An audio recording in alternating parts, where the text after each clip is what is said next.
Okay, we might be good. Okay. Brief technical difficulty. That Now we're live. Yes. looks good. Yeah. Okay, thank God. Almost Nice had a one. panic attack, but not quite. It's a great way to start the stream. Just almost having a panic attack every Yeah, time. heart attack. Yeah, what a way to start.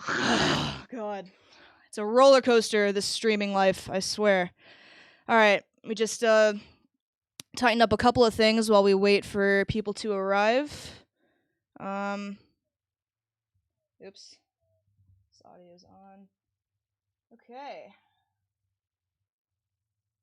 All right. We're taking the scenic route, but we are getting there. Let's see.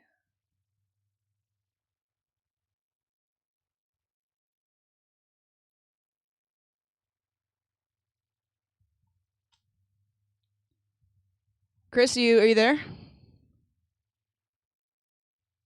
Yes, I am here, yes. Yes? Nice. Okay. We have like 5 seconds lag, so it's not too bad. Okay. Not the worst, not the best. Okay, I'm just glad I figured out the fucking stream key. Oh man. That was rough. That was real rough. Well done. Okay, yeah, I guess we'll go ahead and get started here while people arrive. Still waiting for that viewer count to go up. Get some tea. Rare, what's up? Yek, how's it going? Did you have the chat loaded up too, Chris? Yes, I have the chat. Yeah. Nice. Yeah, that'll be a good way to keep track of questions. Hey, Daniel, how's it going? What's up? Welcome, friends. So if you guys are new to this channel, my name is Annie Klang. I'm a experimental hybrid club music, bass music producer. I'm based out of Berkeley, California right now, but I was living in Berlin up until the pandemic. It's been a roller coaster this last year, to say the least. But while I was in quarantine, I stumbled upon the software Renoise that we will be exploring today.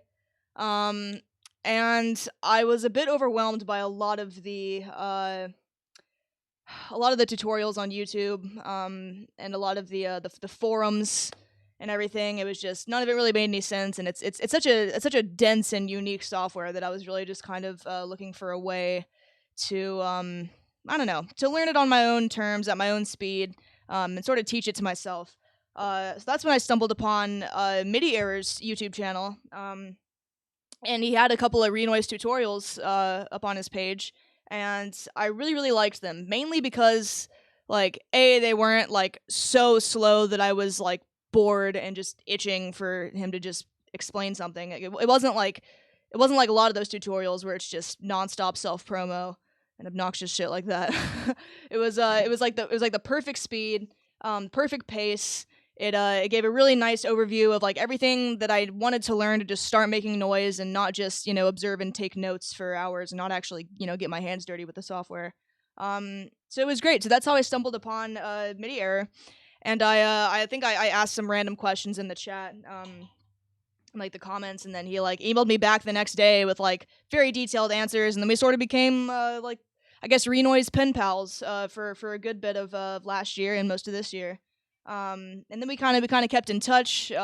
We did a podcast together on MIDI Error's Spotify podcast.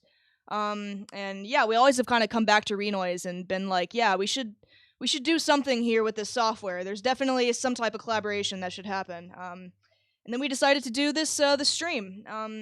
So I'm really excited to have Chris / MIDI Error here with us today on the stream. Typically when I do Twitch streams, I do like track feedback sessions and track roasts at the first of every month, which is fun if you're if you're tough. But yeah, I'm really excited to kind of do this slightly different stream and bring some education and some new software to the stream. And yeah, I just want to extend a warm welcome to everybody who's new here. I'll give you guys some shout outs in a second. But for now, I guess I want to pass it over to our guest, MIDI Error, and let him do a quick introduction. and then we're gonna dive into Renoise and check out this cool software. So, Chris, if you want to like give a little spiel.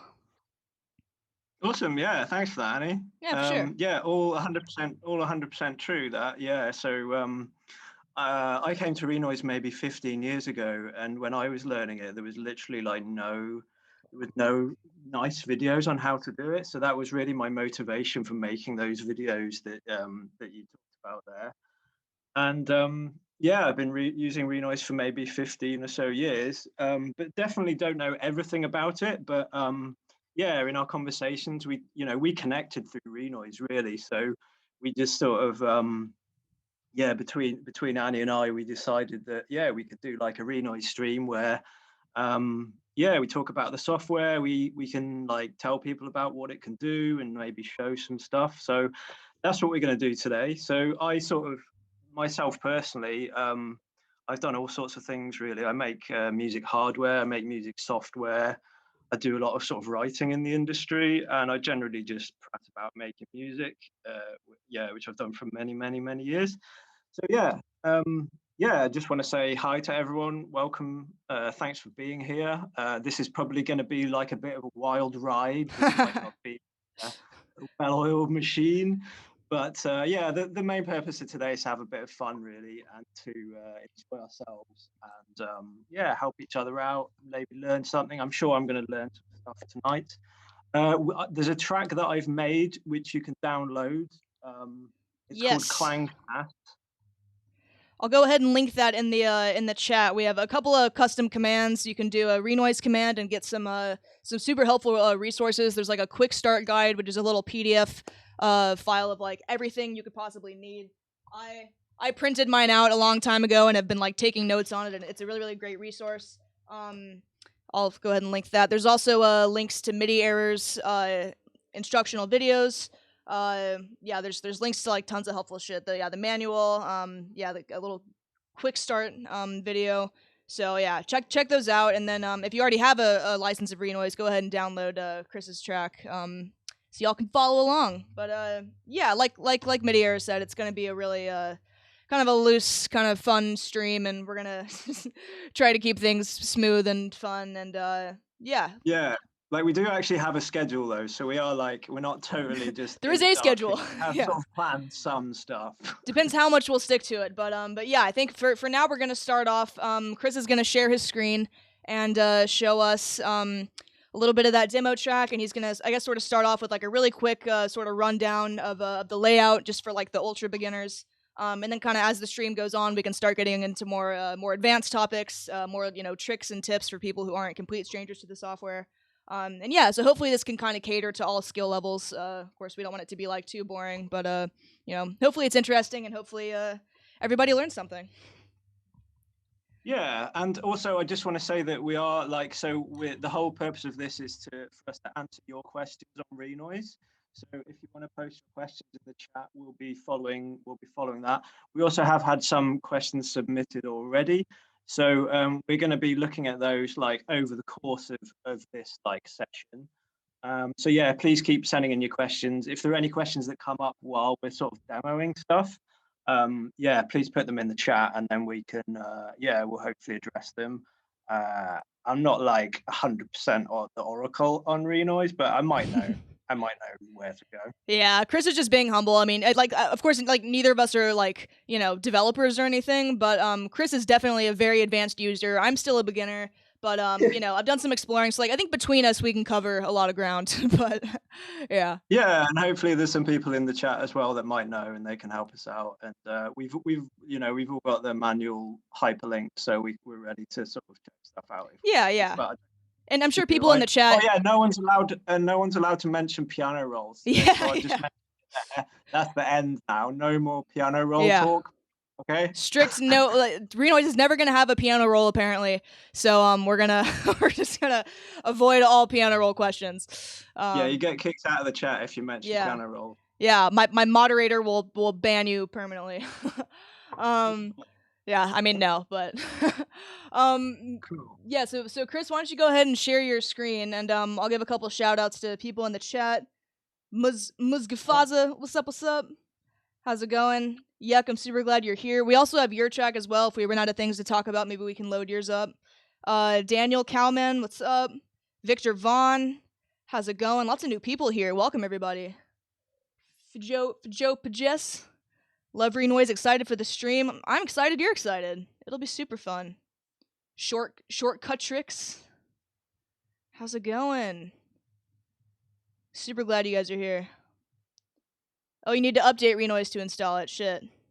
Yeah, hopefully the update isn't too isn't too tricky. Yeah, it should be quite small. Renoise is fairly unlabor intensive. That's good. You got your project loaded, Chris? Yeah, although I'm not, it's not outputting audio for some reason, which is a bit of a worry. Oh no. Have a look. We This is sound working checked like many times. Yeah. Why don't you go ahead and like share the screen and we can start with just like talking about the layout and stuff. it is showing. Oh, it is? Yeah. Wait. You're just gonna watch me like look through my audio settings because the sound's not working. You hear that?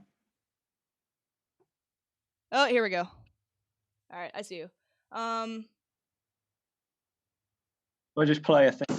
Yeah, there we go. Yeah. Oh, cool. Excellent. Yeah, we got it. Yay. Smashing. So at some point during the stream tonight, Annie's going to be speaking a British accent, and I'm going to be talking an American accent for my own entertainment. I can't. I really can't. No. Except cool. So this is Renoise. Chris's accent is worse. My accent's great. It's shit. Shall I go through this then? Just have a little. Let's do it. Just for like the ultimate beginners. Let's do a quick little like rundown of the layout, what all these different banks are, everything that sort of differentiates it from a more horizontal DAW like Logic or Ableton. And I'm gonna close my door really quick. Jesus. Yeah. Okay. So this is Renoise. Normally a DAW will run from left to right, so the time sort of will develop and play across the track from left to right. But in Renoise, it runs down the screen, and there are some similarities between Renoise and other DAWs. For example, the mixer view. So you'll be familiar with this if you have like a mixing desk or if you've used Ableton or Fruity Loops or Cubase. So you have channel 1, channel 2, channel 3, channel 4, blah, blah, blah. Let's just remove some of the channels just to clear it up a little bit. Yes, we have the master fader here, and we have track 1. So let's put an amen break, which is like a classic drum loop. Amen. Let's just put a less.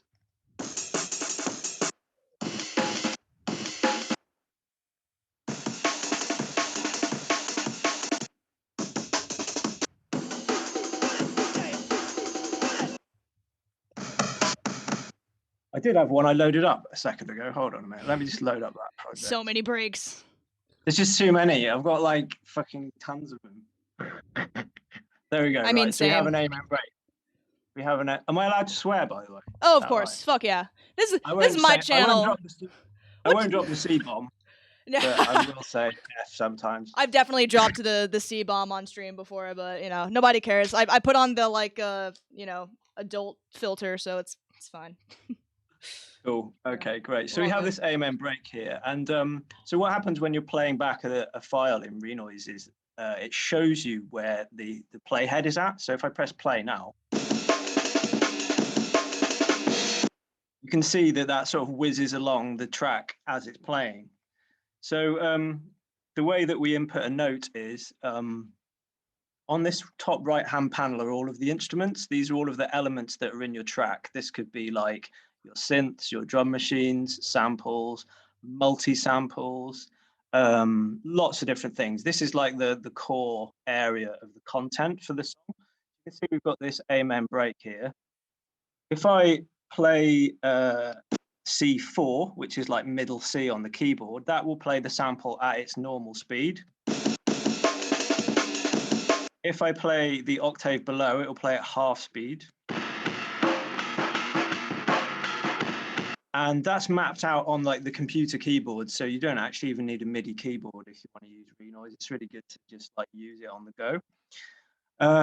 This other lane next, so we've got C4 is the note number for the pitch. 0, 0 relates to the instrument number, which is 0, 0 there. If I move that sample elsewhere, you'll see that that went to 0, that changed to 0, 1. So it's sort of following it. And then this 7F is the volume of the sample. So you can see if I change that to a 4 instead of a 7, a little bit quieter.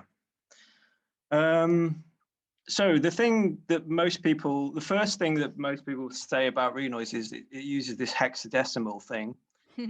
So it's just a different way of counting, really. And you'll see that for this sample, if I change that to, where are we?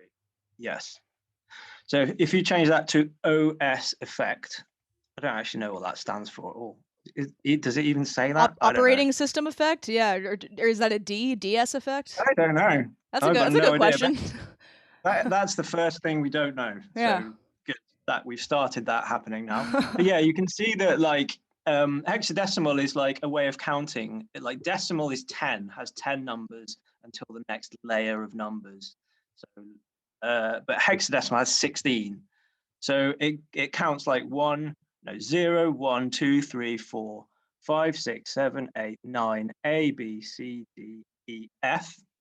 And then we go on to the next layer, which would be like the equivalent of sort of, yeah, decimal is in 10, hexadecimal is that same amount, it's divided into 16, not 10, hence being called hexadecimal. It's kind of like if you just had like 3 extra fingers on each hand, you know, kind of. Sort of. Yeah, and I mean, really, I mean, it is a bit of a stumbling block for Renoise, but you don't really need to know and be able to count hexadecimal because you can always refer to it here.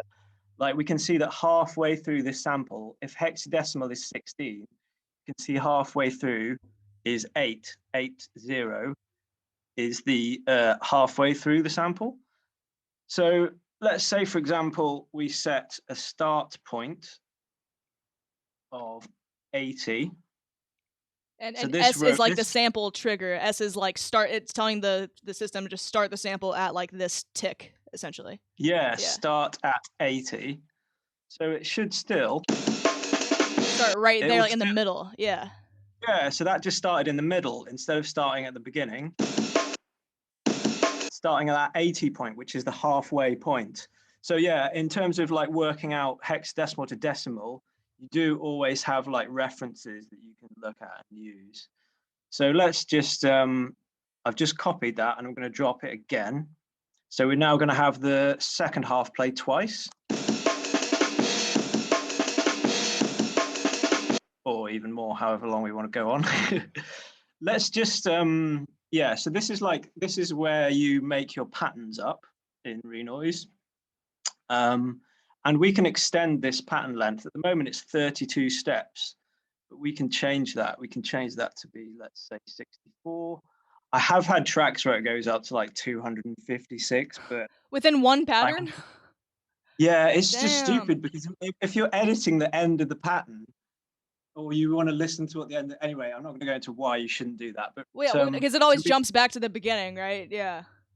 Yeah, like if you want to hear the end of that loop, you have to wait for it to play, or you have to do some other like stuff. Yeah, or you like loop it. I guess yeah, we can get into that later, but yeah, I guess like another kind of cool benefit of hexadecimal that Rare, my moderator, brought up is like it's divisible by 4 and like 4, 8, 16, 32, like 64. These are all like very like musical numerical terms. So in a way, like hexadecimal is kind of like perfect for dealing with music production, and because mathematically it makes sense, but yeah, I mean, I'm not like that great at math, and like I haven't really. I mean, I sort of know it, and it is kind of helpful to know like, okay, like 7F is like 80 or whatever, A10 is like this, but like it's not super crucial, I'd say. And there are cheat sheets. There's little hacks. It is possible to get around it, but yeah, it's not. Yeah, it's not bad. Maybe. Yeah, definitely. It's just something that you just adapt to, really. And I can't say I know. I mean, really, you can just go by the number a lot of the time. So like volume only works up to 80. Volume only works for half the scale anyway. So your numbers for volume always be 1 to 8 and nothing else. apart from the second number. But like if you want to overall just change the volume, you can just change that first number really. One really cool trick I'm just going to show you now is so I'm just copying that item there, and I'm going to press Control P, which is going to paste continuously. So this is a way of like doing really quick drum rolls or whatever. Wait, how'd you do that? You just hit like P a bunch of times, like command or Control P is paste continuously. Oh, that's a cool So trick. you can press Control C to get this thing, and then stick it up there and press Control P, and it'll paste continuously. That also works for little patterns. Like let's say you had a little hi-hat or something, a little hi-hat thing that's going on every 16 steps. You can just paste to the very top and then Control P, and then you get the whole thing going down. That's really useful for just building things up. That's a great trick. Yeah, I did not know that, because I love when breaks just kind of like roll and stutter like that, and that's a nice trick. I'm gonna try that one out. Yeah, paste continuously. I do it all of the time. What else is going to be useful to know? I mean, so yeah, when we're playing back, it runs down the track. It runs down the track. But let's just, okay, so where that crash happened, this crash over here, you can see it happens on E0, hexadecimal E0. So let's just like re-trigger, like manually re-trigger that right at the end. So we're going to still use that S, the start command. There are other commands than the S, which we'll look at a bit later. But I'm just going to, yeah, there are a few, but like I only remember like 6 of them because they're just like the ones I know. It's fair enough. Do here, we're re-triggering the crash like 4 times. Yeah. Yeah. Okay. And then we're going to do like a volume fade on them. So just maybe press 1, 3, 5. So then we've got 1, 3, 5, 7.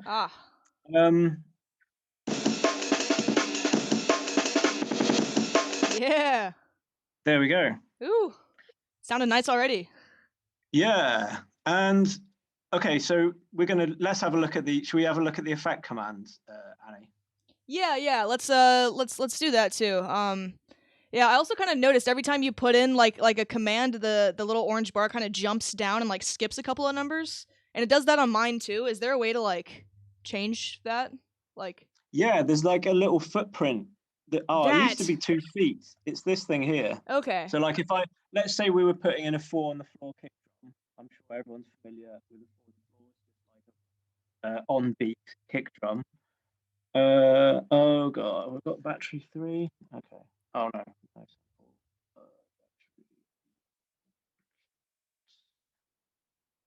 Okay, I'm just looking for a kick drum here. Oh yeah.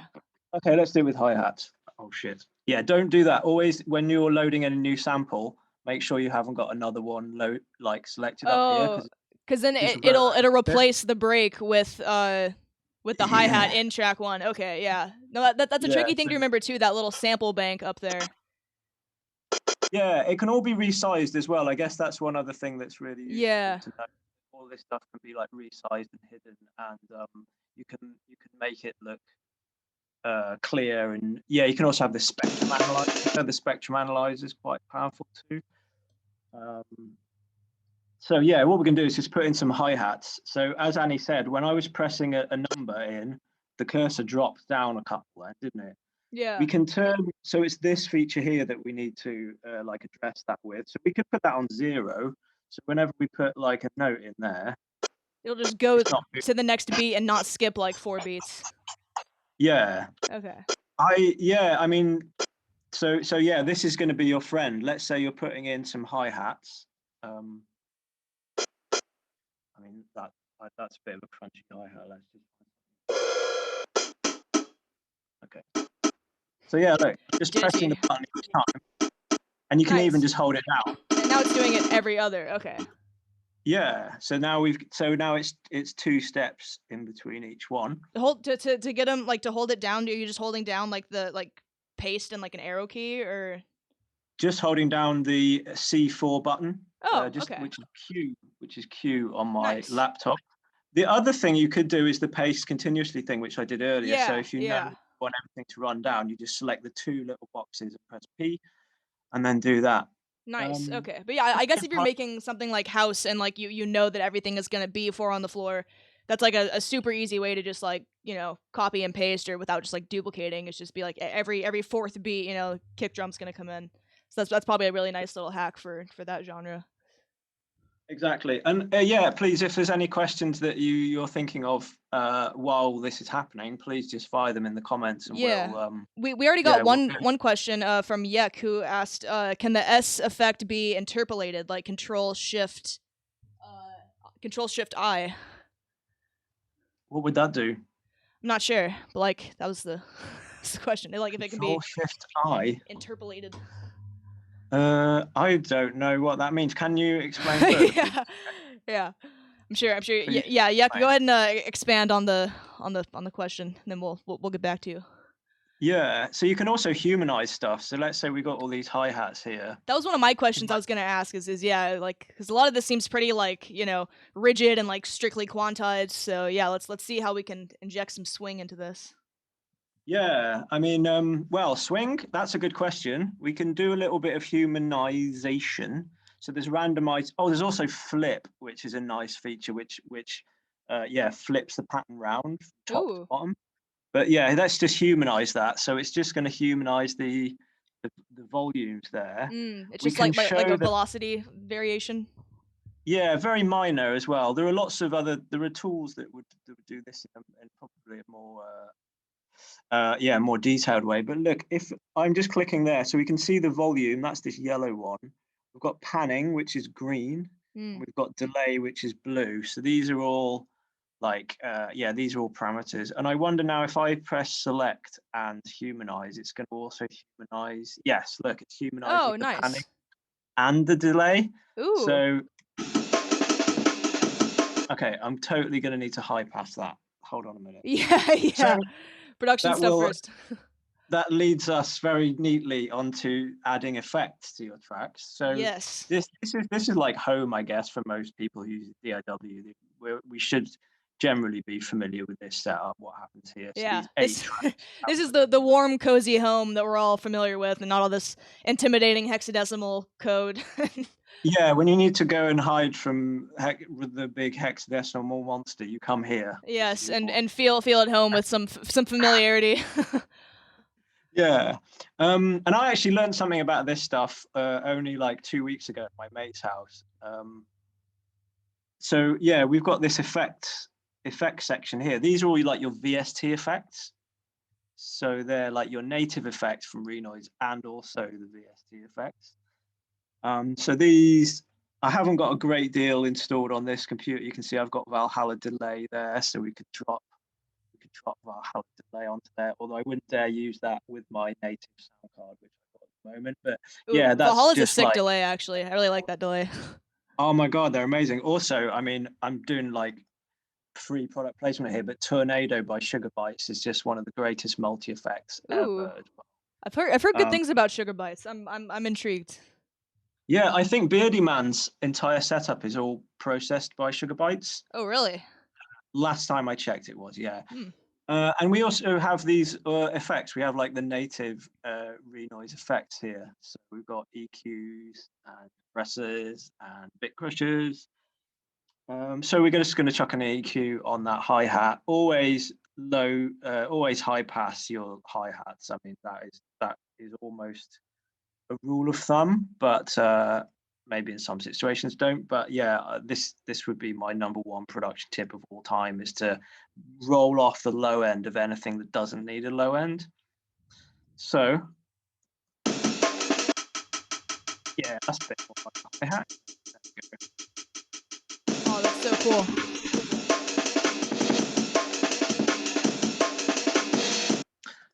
Cool. And you mentioned swing as well, Annie. So let's just look at how to do swing, because it's quite a neat feature, but it's really obscurely placed in Renoise.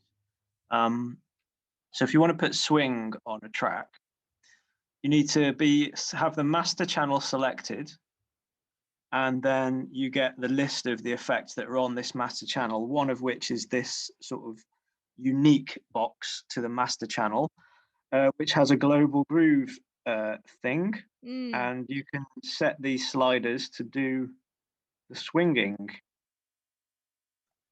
So interesting. yeah, that's a really neat little trick that it's like really hard to find if you're just like looking in the top.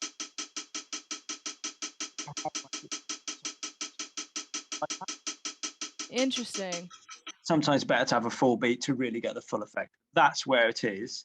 Oh, and then you And can pre-save presets in those little banks right there, right? yeah. I think you shift click. Oh no, you control click to save it. That's super Oh no, you handy. don't. Let me find alt click. No, No. It's fine, it's fine. We I'm also gonna have got to do a like all of the combinations, all of the button combinations. we got Oh, lots okay. of new questions in the chat, and we also got a gift subscription. Thank you so Oh, cool. much.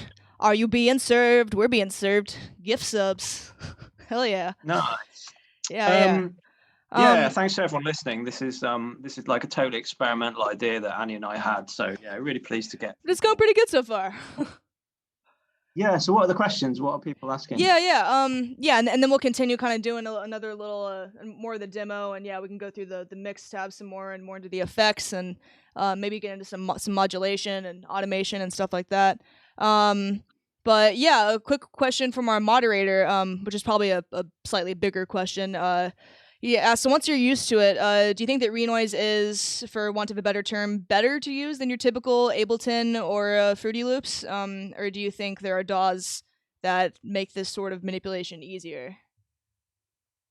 Oh, I think if you want to manipulate sounds and samples like you can in Renoise, you have to be using Renoise. That would be my answer for that particular thing. But like, yeah, really, whatever DAW suits your music, whatever you feel at home with, whatever feels comfortable, is probably the best thing for you. I did state recently in an article I wrote about DAWs that the Renoise has the steepest learning curve, Mm-hmm. but that it also has like a really big payoff when you do get through that stuff. I And totally agree. I totally agree. Like, yeah, because I feel like most things that we're doing here, like they can be done in Ableton and they can be done in in Fruity Loops and Logic and Pro Tools. Like these are all like I mean, well, as of right now, these are all pretty basic things.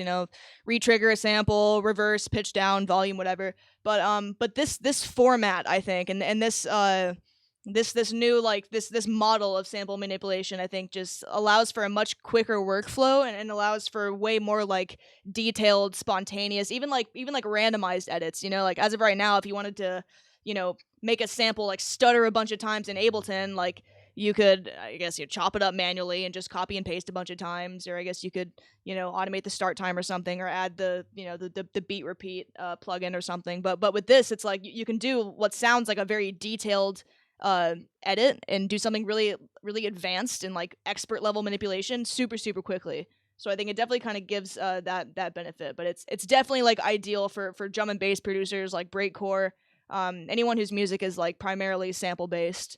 Um, it's massively useful. Um, absolutely, and also for people who are Will working always in give me a pep talk. I was like, who's singing right I now? didn't know what was going It's a on there. sample. I was just like, what? Someone infiltrating our chat? Like what? I was like, wow, Annie's got a great singing voice. I do not. Oh, that was Sorry, that funny. was me. I just Yeah. heard Okay. Okay. of Cool. Yeah. Yeah. that was confusing. Yeah. What did you say? no. No. Yeah. No. I think you were saying something. Yeah. Oh, time signatures, time Yeah. signatures. Yes, you also, if you're working in way out time signatures, like an artist like Venetian snares Hmm. in electronic music, yeah, you have this lines per beat thing here, which you can start to move and shift, like how the track Ooh. timings. Ooh. So Wow. I stay away from that because I get very scared from anything that's not 4/4. Yeah. But you can if you want to. Actually, no, that's a lie. I did release one remix that was a really odd time signature. But yeah, generally I stick to the very safe place. And yeah, but it is good. That's why people like Venetian snares and supposedly Aphex Twin and his his extended family use this software, amongst other, thousands of other people. But yeah, the sample manipulation thing is an interesting one, Annie. That's why I loaded up this vocal. I totally haven't cleared it with the girl who's singing this to this live, but she is a really great singer. She's called Valentina Sheffield. She's brilliant singer. You definitely check her out. I could probably post a link to her stuff. Let's see what we got. So we've got the full track a cappella here. So all I'm going to do is just try and loop a section and do something weird with it. So let's. In this sample menu here, there are a ton of really useful sort of editing features. So you can cut using the scissors. We can also normalize here if we want to, very quickly, destructively normalize. We can also just apply certain amounts of gain reduction as well. We can do like a lot of nice audio editing features. And I know there's a lot of people on the Renoise forums that do use this for like editing and stuff. You've got fade in and out, you've got reverse. So yeah, right below the sample is basically every sort of editing function you need. So we're just going to crop this sample down to, random sample selection. We're going to crop it down there. And Mama always giving me the love. Okay, so. And Mama always giving me the love. Right, so that's her. This is her vocal. I mean, it's not going to go with an amen break at all. Give me love. I did it.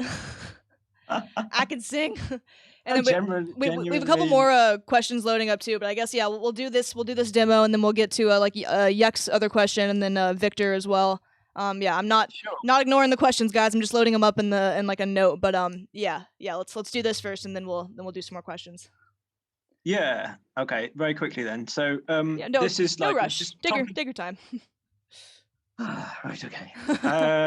Take a sip of my tea. Yeah. Go for it. So this is like this. Mama always giving me the love. So that's just the sample playing once, and I've set it now to loop forwards. So as I hold down the button, it just keeps. Mama always giving me the love. And Mama. But obviously it's not in time there. So you've got these loop start and end points, which we can now like loop certain sections. And Mama always giving me. Ooh. Yeah. So we can now do fun things. So let's just I mean, I have literally picked a random bit of this vocal. So obviously when you're working on your tracks, you will pick the right vocal at the right time. This is what we've got to work with now. So let's just loop a really small section of that. And I'm going to put a ping pong loop on it, which means it will bounce forward and backwards. Ooh. So let's just play that. Always giving me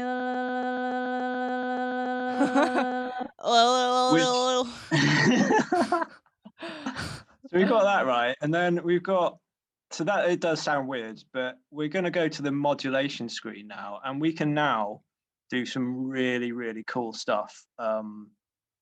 As well as we can make an effect chain just for this sample. So the sample itself, not the track that it's on, nothing to do with this. The sample can have its own effect chain. So we could, for example, add a delay. Mama always giving me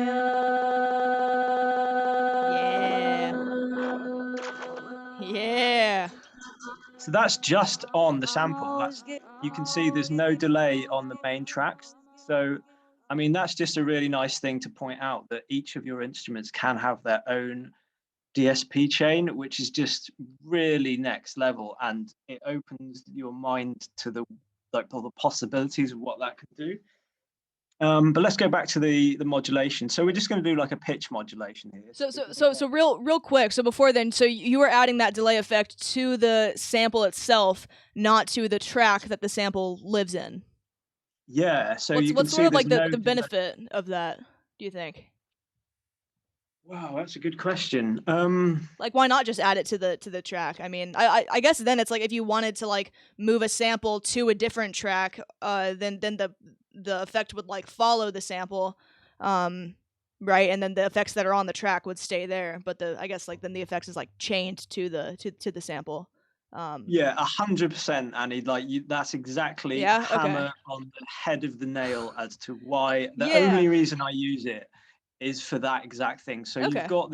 you've got a vocal that has a distortion that comes in, or it's got a bit crusher on it, and then later on into the creative process, or even early on, you just try it on the bass track and just see what happens, because it's already got those weird effects on it. Mm. And that is one of the things that I would do, is just grab the pattern, let's pretend that's the vocal, and just put it over there. And because it's got its own effects chain, it's gonna you never know what's gonna come out of it. And Mm.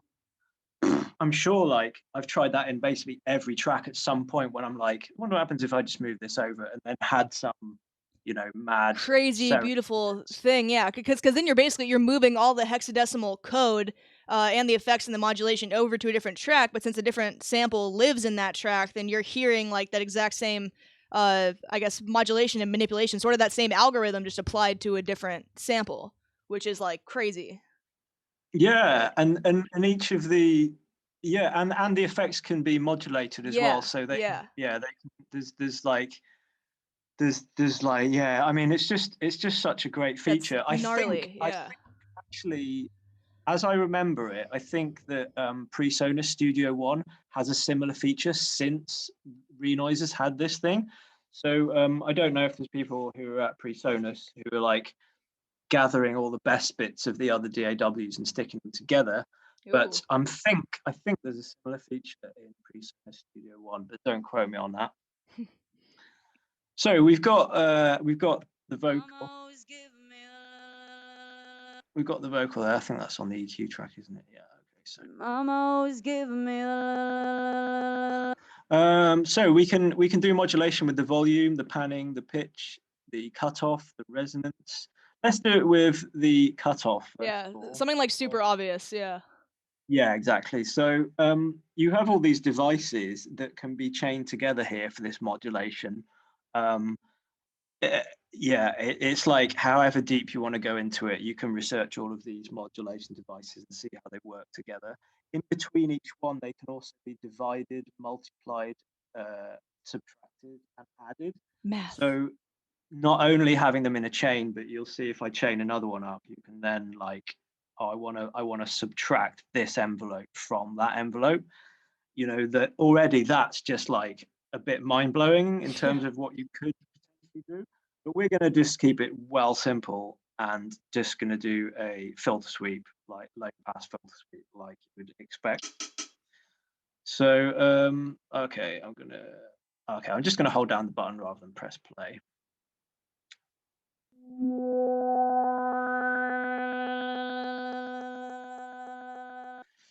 So Ooh. we didn't get the beginning of the sample because it's like right down low. Yeah. Mama's giving me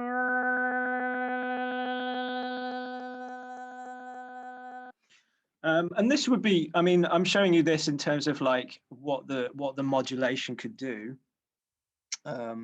Like this, there isn't really a practical example of using this particular vocal thing with a filter suite, but I'm just sort of demonstrating what you can do with the modulation. You can also like sync this box here. So obviously there's quite a few different things you can control in this envelope, but we can sync it. So it's now telling us how many beats long that is, which, yeah, that's just quite useful to know, like how long the sweep or whatever is going to take. So this is now 32 beats. Mama's giving me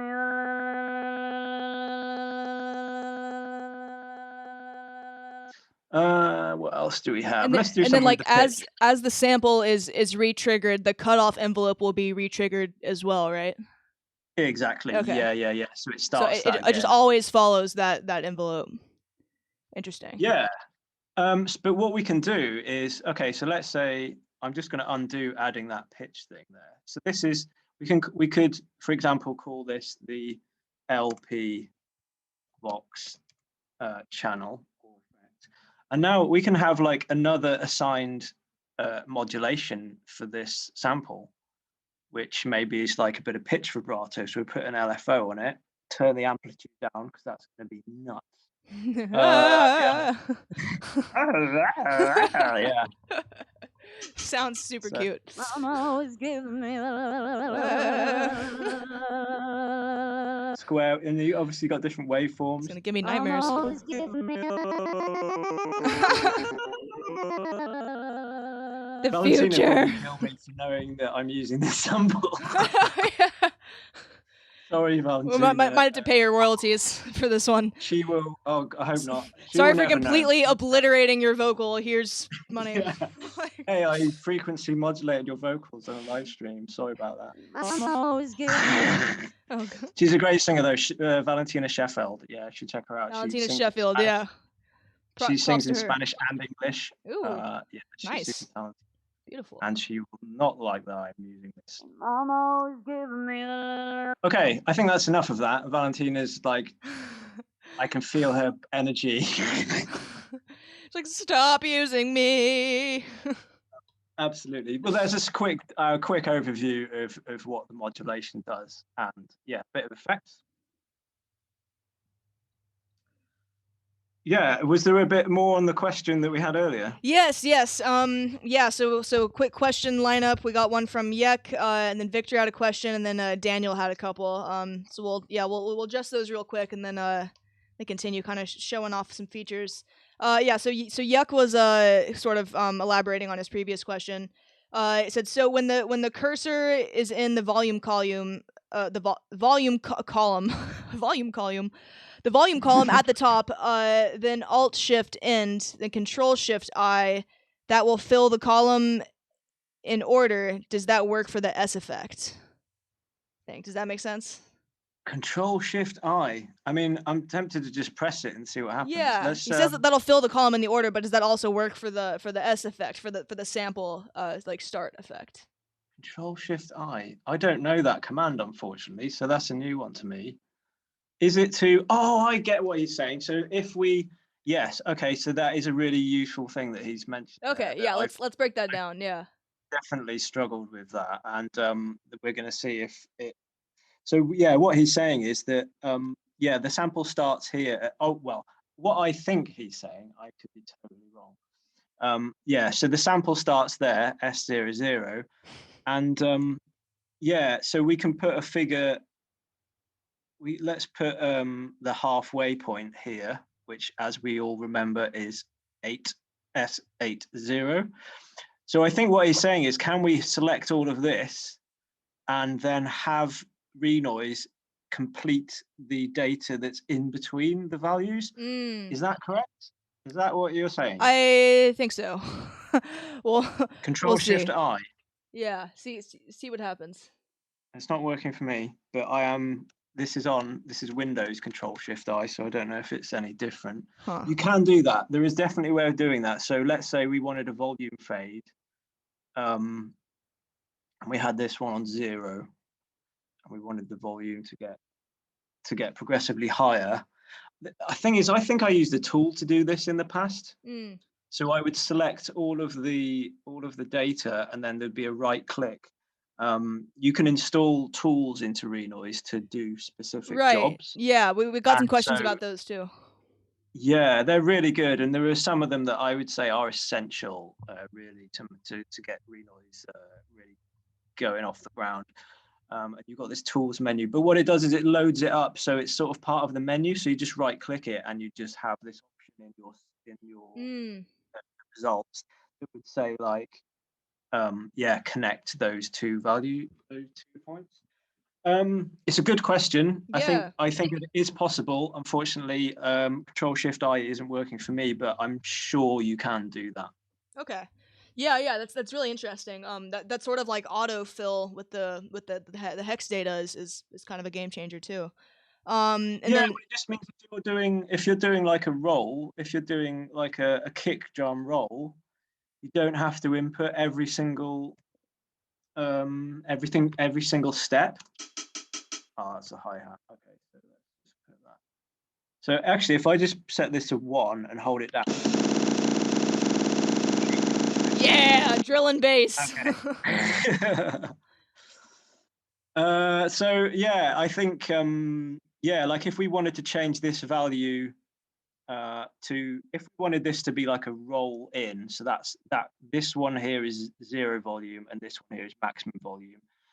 I think that's what he's saying. That would be, yeah, there is a way to do that. I'm not 100% sure. Okay.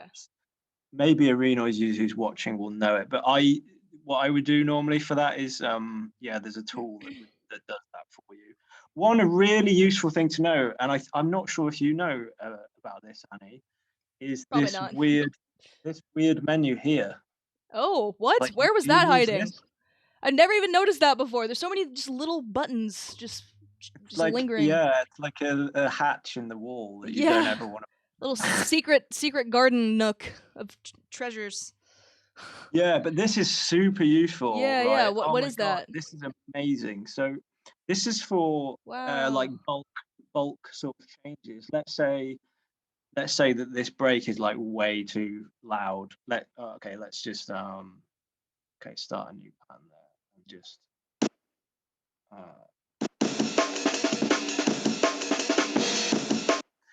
so we got the break again. Yeah, we can like change lots of things using this control panel. Let me just hide that. Yeah, so let's say we want to modify the volume, the delay, panning, or the effects. So we can set them to a particular value. So we can say I want all the drum beats to be at 8A. You press OK, and then they all switch to that. You can add 10 to them, or add 20, or add 4F to them, or you can add 11 to them. So it's just like, it's a really good way of like quickly doing lots of things, but also you can do it for notes and instruments. You can transpose like large pieces of, you can transpose like a whole section if you want to. I think the beauty of trackers really is like how quickly you can get things done, and all the keyboard shortcuts and all that stuff are like essential. But this is really nice for when you've got to be a bit surgical with what you're doing. We can have more than one row of notes in any column, in any one column. So let's say we just wanted to affect like the root note. Let's say you put all of your root notes here in like a melodic part, but you only want to change the root notes. You can use this thing to just sort of surgically make your little changes to that. So it's really, really useful. And you can also, can we sort of see that? Like, could you transpose like just like the root note and then like another one like in a different column and just like? Yeah, sure. So we can just like there's buttons for that. So we can just go up a semitone for them, up an octave, down an octave. Okay, so it doesn't like add in the code, it just like transposes the sample. Yeah, this is for transposing the notes. Okay.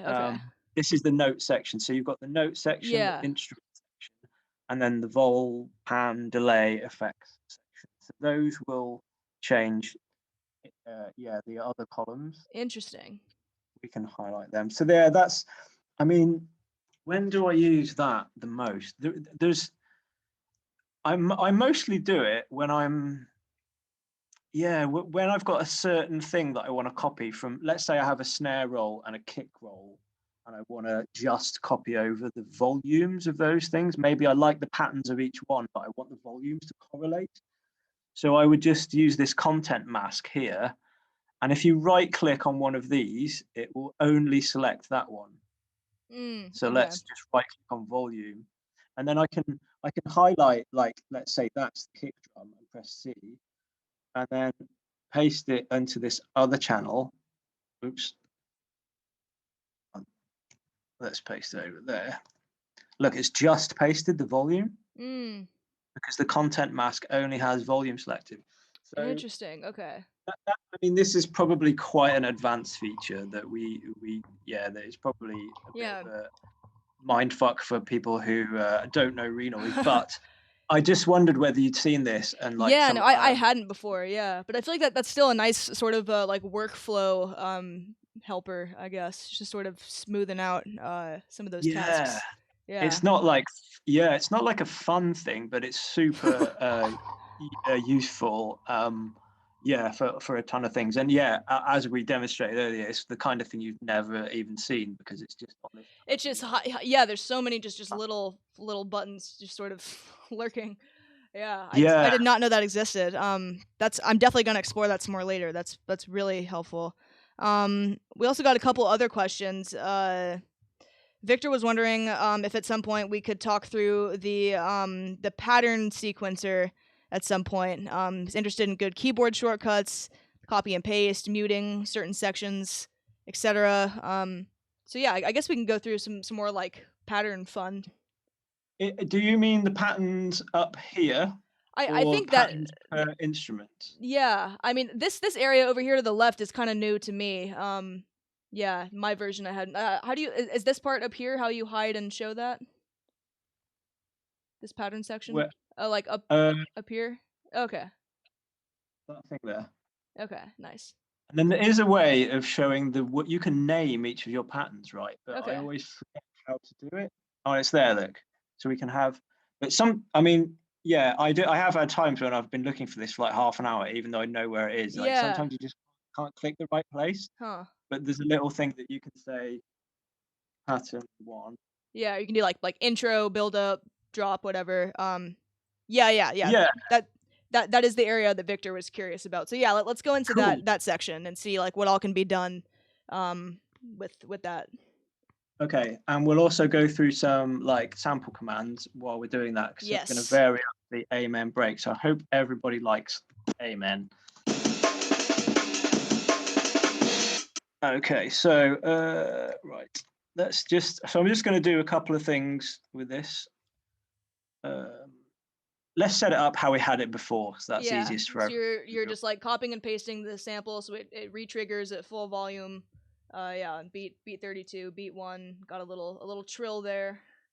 Yeah, some volume so modulation. 1, 5, and we had. And that was re-triggering. This will re-trigger from the beginning because we haven't set a sample start thing here. Yeah, but if So you wanted to, you could find like the snare or something, which I guess is yeah, is that E0?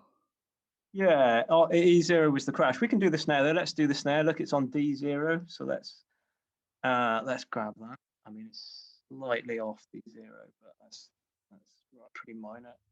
D. Oh, so yeah, the first part of this 4-digit column should be empty. The second part is your effect command, and the other following 2 are what you want the effects to be set at. What's really useful while you're doing that, though, is when I press S in this box, it shows me down here what will go in the X and the Y. So slice number or offset is what that number represents. So yeah, there's a little tip down there that tells you. So we're going to go D, D, D, D. Yeah, that was cool. So let's just, okay, right. I'm going to show you that this quick change box, just one application of it. So we're going to go into, we're just going to add. So we want that to go from D to E. So we're going to, okay. So we're going to add 16, which I think is add F. This is where it all goes wrong. I have my cheat sheets. Oh no, it's not. It's 10. There we go. Yes, there we go. No, A is 10. Right? Cool. F is 15. Okay, so yeah. So we've got this triggering on the snare, which is SD0. So D0 is there. So we're going to trigger also on the crash. So I'm just sort of illustrating how cool that thing is. We're using this content mask for the effect number only. And then we apply, oh no, what is it? Effect value, sorry, effect value. There we go. So now we're going to hit the snare 4 times here, and we're going to hit the crash 4 times here.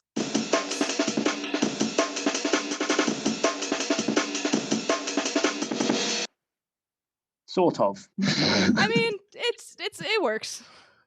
The good crush is enough. a little bit late. The crush is a little bit late, I think. I think when you Yeah. zoom in. Well, there's also a way we can snap the sample. I guess that's another sort of more basic question. Is like if you have a project, say in like 160 BPM, and you have a break that's like 150. Obviously, you want all the ticks to line up properly. So there is a way where you can just sort of have it snap to a grid, right, and sort of quantize it with the BPM of the project. Absolutely, yeah. I think that's probably one of the first stumbling points in Renoise is like, how do I deal with loops? Because Yeah. the way DAWs are now, they're so brilliant at just doing a lot of that stuff for you. So you just drag a loop into Cubase or into Ableton, and it just automatically knows the beats per minute. You don't even touch it. Whereas Renoise is a bit old school in that sense that it doesn't work the BPM out for you. But there are some things that really, really help. So yeah, you have this beat sync here. So we've Okay. got our amen break, and the amen break, the actual file is _165, which is obviously the BPM. But let's just change our BPM to 100 and play back with the loop at its normal speed. Yeah.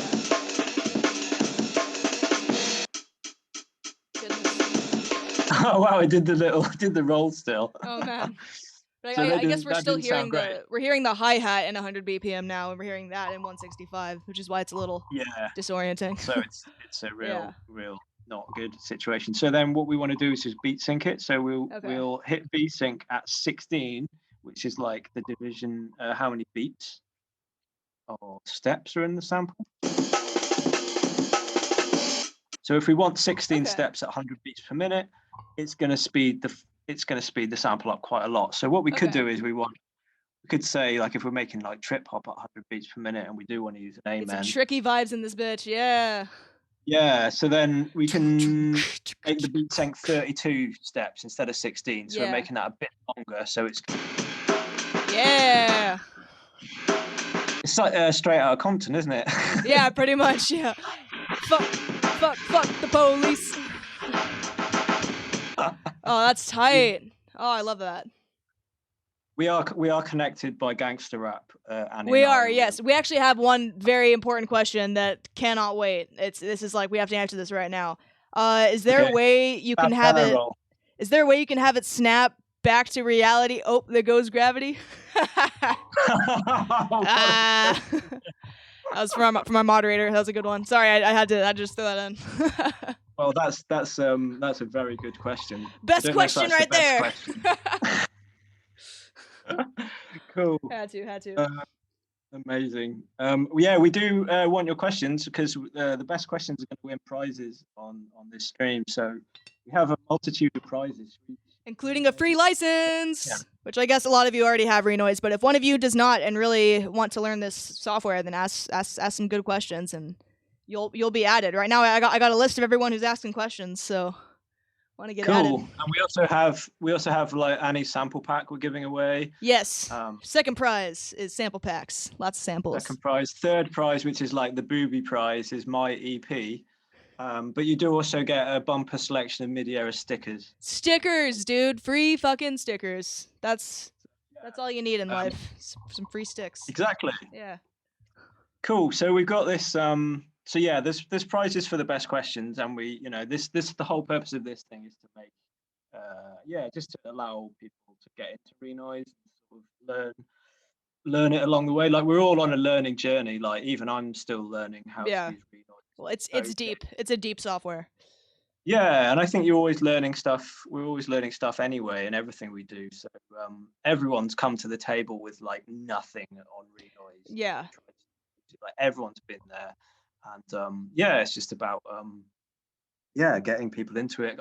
I think it's brilliant. I know we've talked about how great this program is, and it would be the Renoise community is also really amazing. So it's a great piece of software for making music, cool stuff. It really is. It really is. So we got pattern 1 here. I've named that pattern 1 there. Just gonna hide that. And this little red brick and the orange brick, those correlate to the code and the signals that we've already put in each track. So if I move that orange one over, you'll see it goes on to track 4. I guess you could also like copy it over. Like if you want to just like have a sample like behaving in the same way that another sample on a different track is behaving, then you could just copy. Like I guess you could also just highlight all the code and copy it over, or in the pattern view, yeah, you can just do that. Yeah. I'm not Yeah. going to press play, but yeah. Yeah, Yeah, you that can move it all over. would be wild, yeah. And then we could just basically build a whole track now. So you have this like, you have this copy pattern feature here, which will just duplicate the pattern. Yeah. So yeah, like if you do get a nice sort of thing together, yeah, you can then, yeah, you can build on it. I mean, for electronic music, this is just like perfect. So I mean, all we've got going on here is the hi-hat and the amen break. I'm wondering whether to switch over to the actual track that everyone's got. Maybe. Oh What yeah. do you think? Yeah, we can load that up. Yeah, I don't know what really more you can say about these things. Okay, let's yeah, okay, let me scratch that for a second, Danny. Okay. Just because I've thought of a couple of things that we could do. So let's say you like this pattern and this pattern, but you want them to be on the same pattern, like 0 and 1, you want them to be connected. So what you do is you highlight the two patterns. Yes, you highlight them on the left side there. So you shift click those two, and then you can right click, organize, join. Oh. So that will make two 64-step things become one 108-step pattern. Whoa. Which is just super easy, nice. Yeah, plus and minus, just like, yeah, they add pluses and minus. Yeah. They add or remove But that's patterns. cool. You can I like just tend to combine copy. them. Wow. Yeah, that's useful. That's really useful. I guess yeah, that's a really easy way to just kind of like bust out a track super quickly. Like if you don't have a ton of time, you can just make like a pattern, a groove that you're super happy with, and then just create infinite like variations of the pattern of the sample, and then just bounce it out, and then there's a track. Just Exactly. infinitely Oh, duplicate and switching the code, or even just duplicating and then doing a flip, just flipping the pattern upside down, and then just seeing how that sounds, and then it seems super simple. yeah, exactly. Well, I mean, this is going to be a good example here. So all I've done is I've pitched up everything on this second panel, the second pattern, sorry. And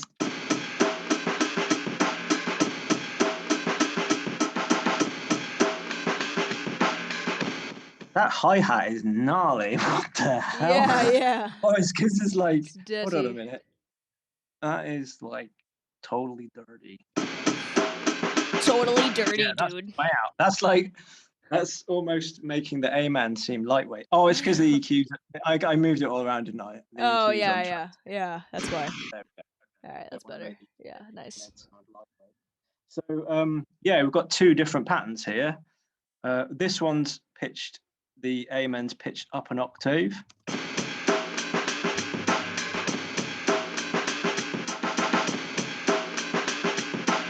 Play through now to the next. Hold on, why is that doing that? That's not changing pitch.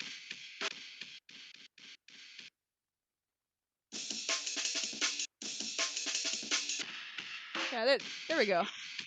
Oh, sorry, I've given you the wrong instruction there. Well, what I've done there is snapped that to the tempo. What I said earlier was to snap it to tempo. And what I actually meant to do was click this T button, which just does a time sort of matching. Okay. If you click that box, it'll lock it to that tempo. Okay. And then you have various options below here. But yes, so earlier on when we were talking about setting the BPM to the loop, you can press this T button, which will simply And that'll just snap pitch it. Yeah. Okay. But And now then there's other options down there. I saw you had like repitch, like time stretch or something. That's essentially the same thing as like the stretch options in the sample editor and in Ableton. If you want to do like beats, tones, textures, It's just like a different algorithm for repitching and like reorganizing the sample, I guess, to fit the BPM. Yeah, it would seem that way. I've never seen that box before in my life, which just proves that I've been using a very old version of Renoise for a long time. Yeah, maybe that's a new feature. Yeah, but that's kind of handy because it's sort of nice to be able to adjust the algorithm depending on what you're doing. You know, if you want that like that pitch down sort of trip hoppy feel, or if you want it to be more stretched and more glitchy and you know, something like that. But yeah, do you mind? Can I stick it back up to the tempo we were yeah, at before? yeah. Go ahead and do that. Yeah. A bit better. So we've now repitched that. So I'm just going to hit T on there. There we go. Okay, so there we go. Back Back to normal. So back to then drum and bass territory. Yeah. Yeah. So then all of those, I'm just going to use the keyboard shortcut to pitch those down. So pattern 1 is like, I'm just going to switch those around. Pattern 1 is the normal break, and then pattern 2 is now all pitched down.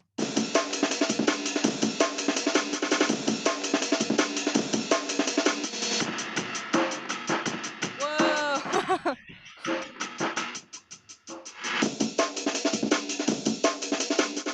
Crazy. Yeah. It's nuts. Super dope. Possibilities are endless. Super dope, dude. Super dope. Super dope. Totally super dope. Okay. So bad. That's terrible. Yeah. I don't know. I think my American accent weakens when I'm with an American person. I think it does too. Yeah. It's just. I just lose all confidence. It just sounds like you have a cold, you know, like dude. American man. We have a couple of more questions too. I wonder if we should answer more questions here. We have one question about like the Renoise tools we talked a little bit about earlier. We have a question about the 0LXX effect that Daniel was Like trying out. scientific theory. Sorry. Oh right, okay. Yeah, like XX referring to like some hexadecimal code, but yeah, the 0L command I think is, or maybe it's just LXX. Okay. Well, let's then refer to the sheet that everyone who wants to use Renoise should have on their computer as a desktop background. You got it?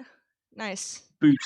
There we go. So I can even full screen it. There we go. Yeah. So, yeah, and that's maybe not working. zoom in on some sections. Yeah.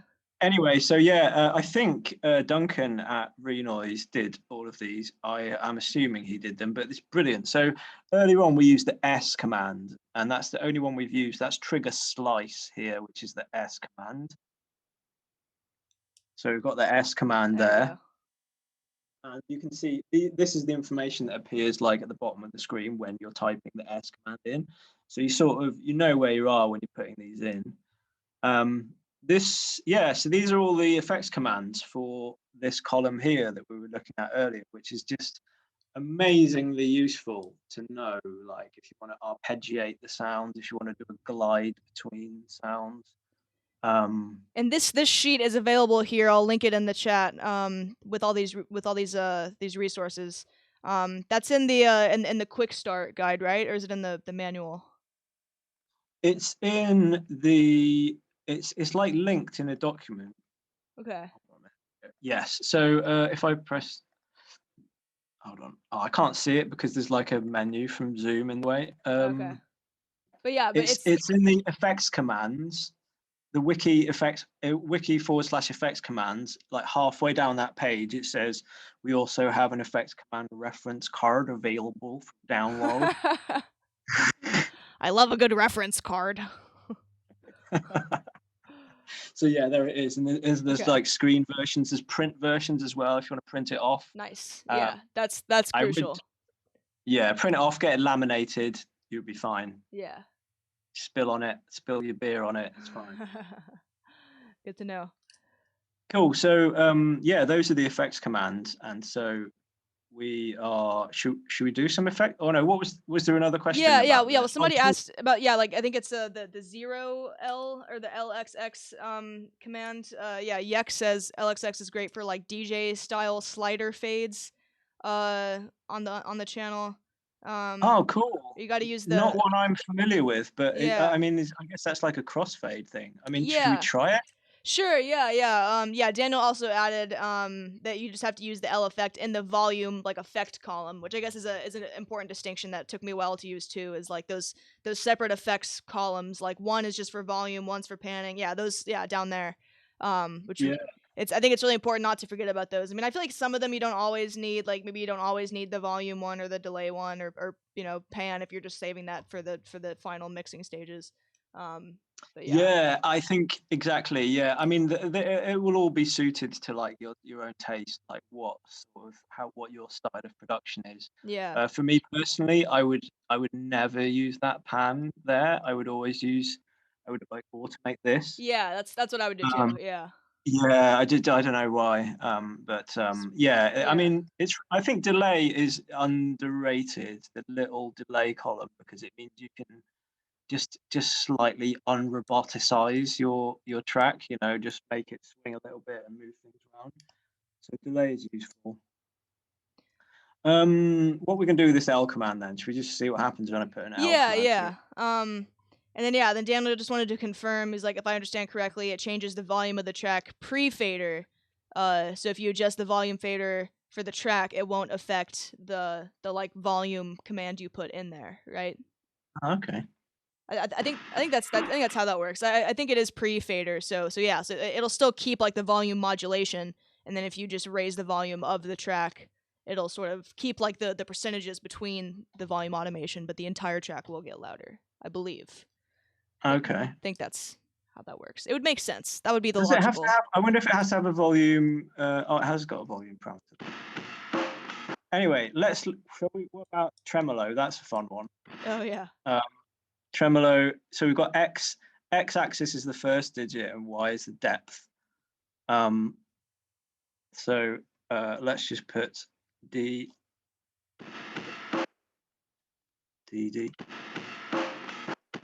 You'll notice it just did it for that one step, didn't it? So we need our friend paste continuously back again. Paste continuously. Yeah. Wicked. That's good. I mean, we could even. I'm not going to put Valentina. Just say goodbye to Valentina. Oh She's God. going. Bye, Valentina. Sorry. I'm not going to do anything to her anymore. Sorry. Sorry for murdering your vocal. Really, really sorry. She's fine. Yeah, so those are the effects commands, super useful. But tools, tools is a really good thing to pick up. Yeah. Somebody else asked about the tools. Daniel wanted to know if you just use vanilla Renoise or Well, I'm going to contradict myself. I'm going to contradict myself immediately and say I would not just use vanilla Renoise because there are some things that just really speed up my own personal workflow. Having said that, I don't have any tools installed on this machine because this is my laptop, and generally I'll just pick this up in the middle of the night and just knock something out without too much thought. But the Renoise tools that are absolutely amazing, I am going to make a video on which Renoise tools are the best. But there are some which will, for example, just tune your kit for you. So let's say you've got a bass sample in here. You can right click on it. There's one called Easy Tune, which will just straight away tune whatever note you've got in there. It will roughly approximate the tuning of it. Oh. So that was one that I found super, super useful. Also, convert. What is it? Convert. Let me just have a look because I'm going to get all these names wrong and it's pointless otherwise. So we've got,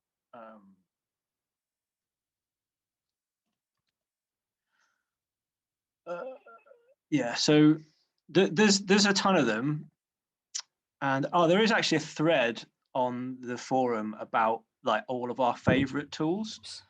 Oh, that's cool. There's convert notes in a particular track from this instrument. So like let's say we wanted to just try a different amen break here. If we had another amen break loaded, like we could like preview the other amen break in there without removing that first instrument. Okay. Yeah, what else for tools? Oh, there's tools that'll do like modulation. Let's say you've got a phaser, you've got a phaser on the track. A phaser or a flanger. Say you've got a phaser on the track. Do you know John Lennon actually coined the term, the name for flanger? I heard that recently. Yeah, It's true. it's mad. George Martin technically invented it, but John came into the studio and like, what was that thing you did the other day? That weird flangey effect, that flanger thing, and then it's the name stuck. Yeah. So. Yeah, wasn't he like he was like taking the piss, explaining something in a really convoluted, complicated way? And Yeah. And then John just started being like, "Fuck that! I'm just calling it a flanger."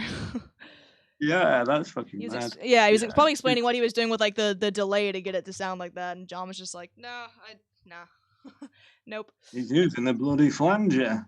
He's using the bloody flanger.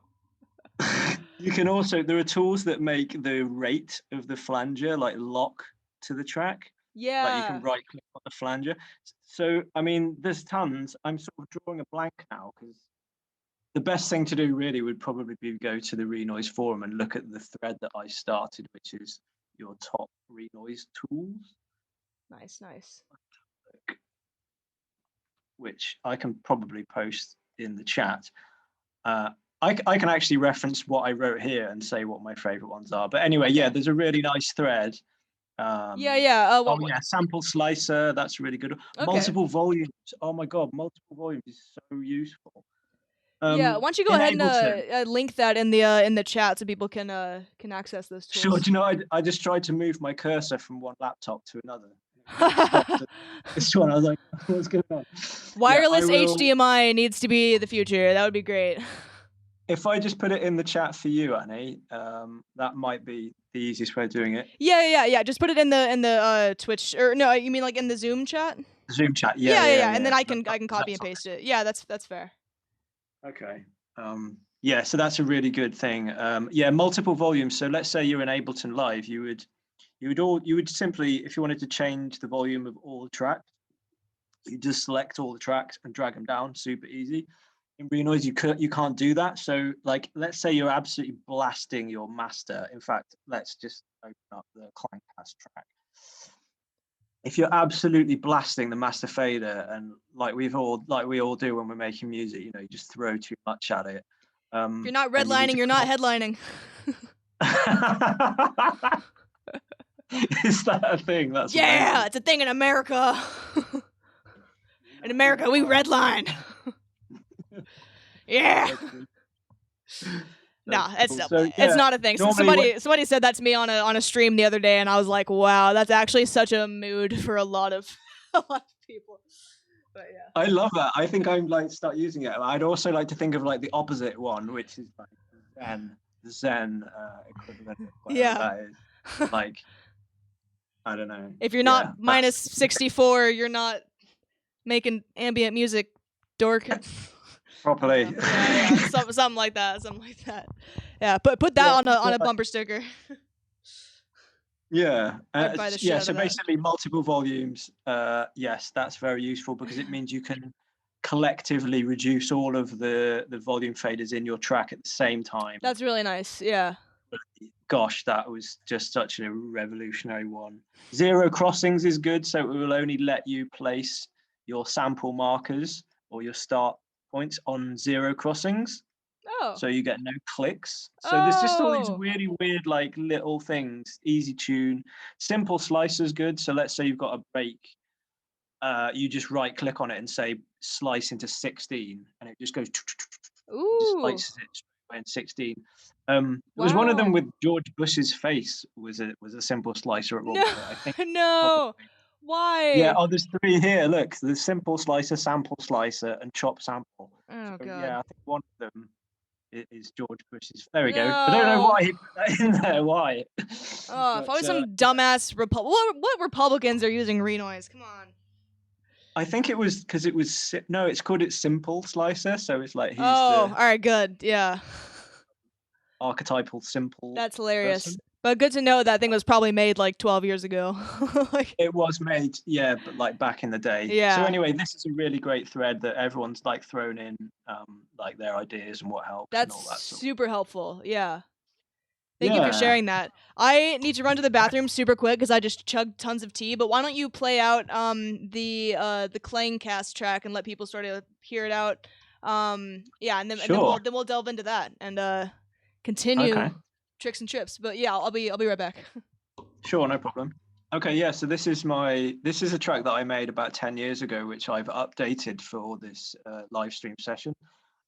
Yeah, which I hope everyone's enjoying. It's really fun to sort of be here and share this knowledge and also learn myself in doing this.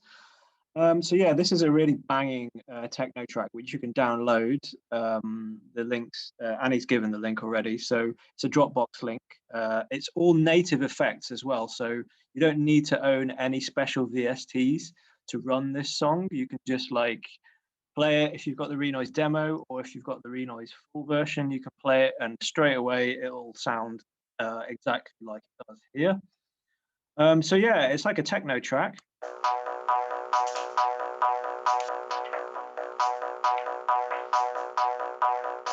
It's about 7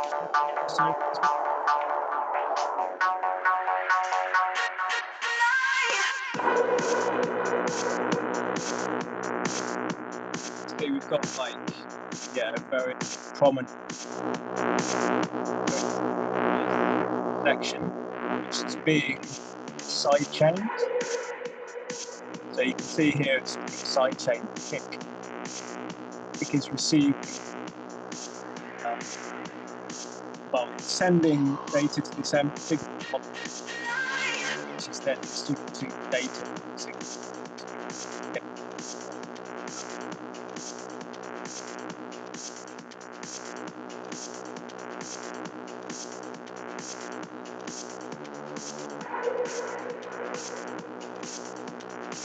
And yeah, just like any other DAW.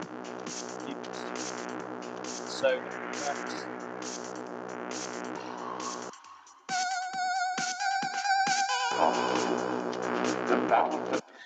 yeah, so it's like a really hefty techno track, but probably, yeah, just a good example of what you can get out of Renoise if you're messing around. Nothing too high tech going on here, I wouldn't say. There's not too much retriggering and effects commands. There is automation though, so that might be something that we could look at. So this sort of filter section. The battle for the mind is not marathon. It will be fought.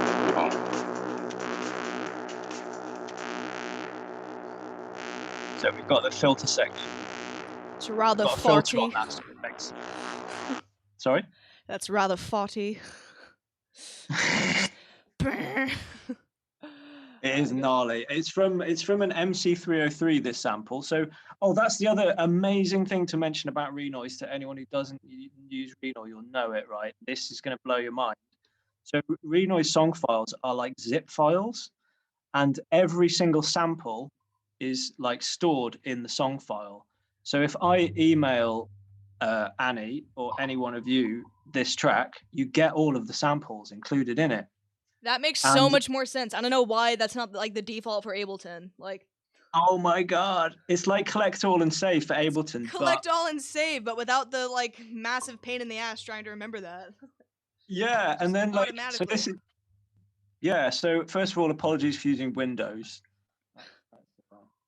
That's a shame. But anyway, Yeah, so noob. someone showed me this. I only realized this like fairly recently. I've been going through loads of old tracks and finding out. So we can open this XRNX file with 7-zip. So we can open the archive, right? Mm-hmm. So this is the track. This is the track we've got in the background. So let's say you had a really great kick drum in a track from like 15 years ago. And you're like, oh shit, I wish I still had that WAV file. I wish I still had that kick from that track. Maybe you bounced it out. You've still got it here. You can open it with 7-zip, sample data, instrument 00, MC303. You've got that sample. You got it back. Damn. So there's never going to be that issue of like sample not found. Like, you know, not in its original location, whatever, like scan to find, like, because that shit has happened to me so much, especially if I like move a project to a different folder, or I'm doing some reorganizing, and then it's like sample not found. I'm like, fuck you. Like, what do you mean? So that's I super know, nice and that it's it's always just embedded in the project file. That makes so much more sense. yeah, definitely. I think you know some people would say it was a double-edged sword because it's going to make your track size quite big, Well, but yeah. like I mean, for the benefits it brings, for me, it's like an absolute winner because I can load up tracks from, you know, I've got tracks that I made in Fruit Loops, that I made in Renoise, that I made in Cubase. The Cubase ones, I basically have to forget them. Like they're all gone. All of the links are broken. Oh no. None of the things are linked. It's just like a set of MIDI Yeah. instructions, basically. Yeah. All of my Renoise tracks going back to fucking day one, I've got the whole thing still. That's You know, like incredible. That's nuts. and yeah, and so I realized this. I realized that you could open this as a zip, like maybe 5 years ago, and it totally blew my mind because I realized I got tons of tracks where I'd recorded like a minute of synth playing, or recorded like someone jamming the guitar over my track, and I have the whole session of that, all of those recordings inside the song. Nice.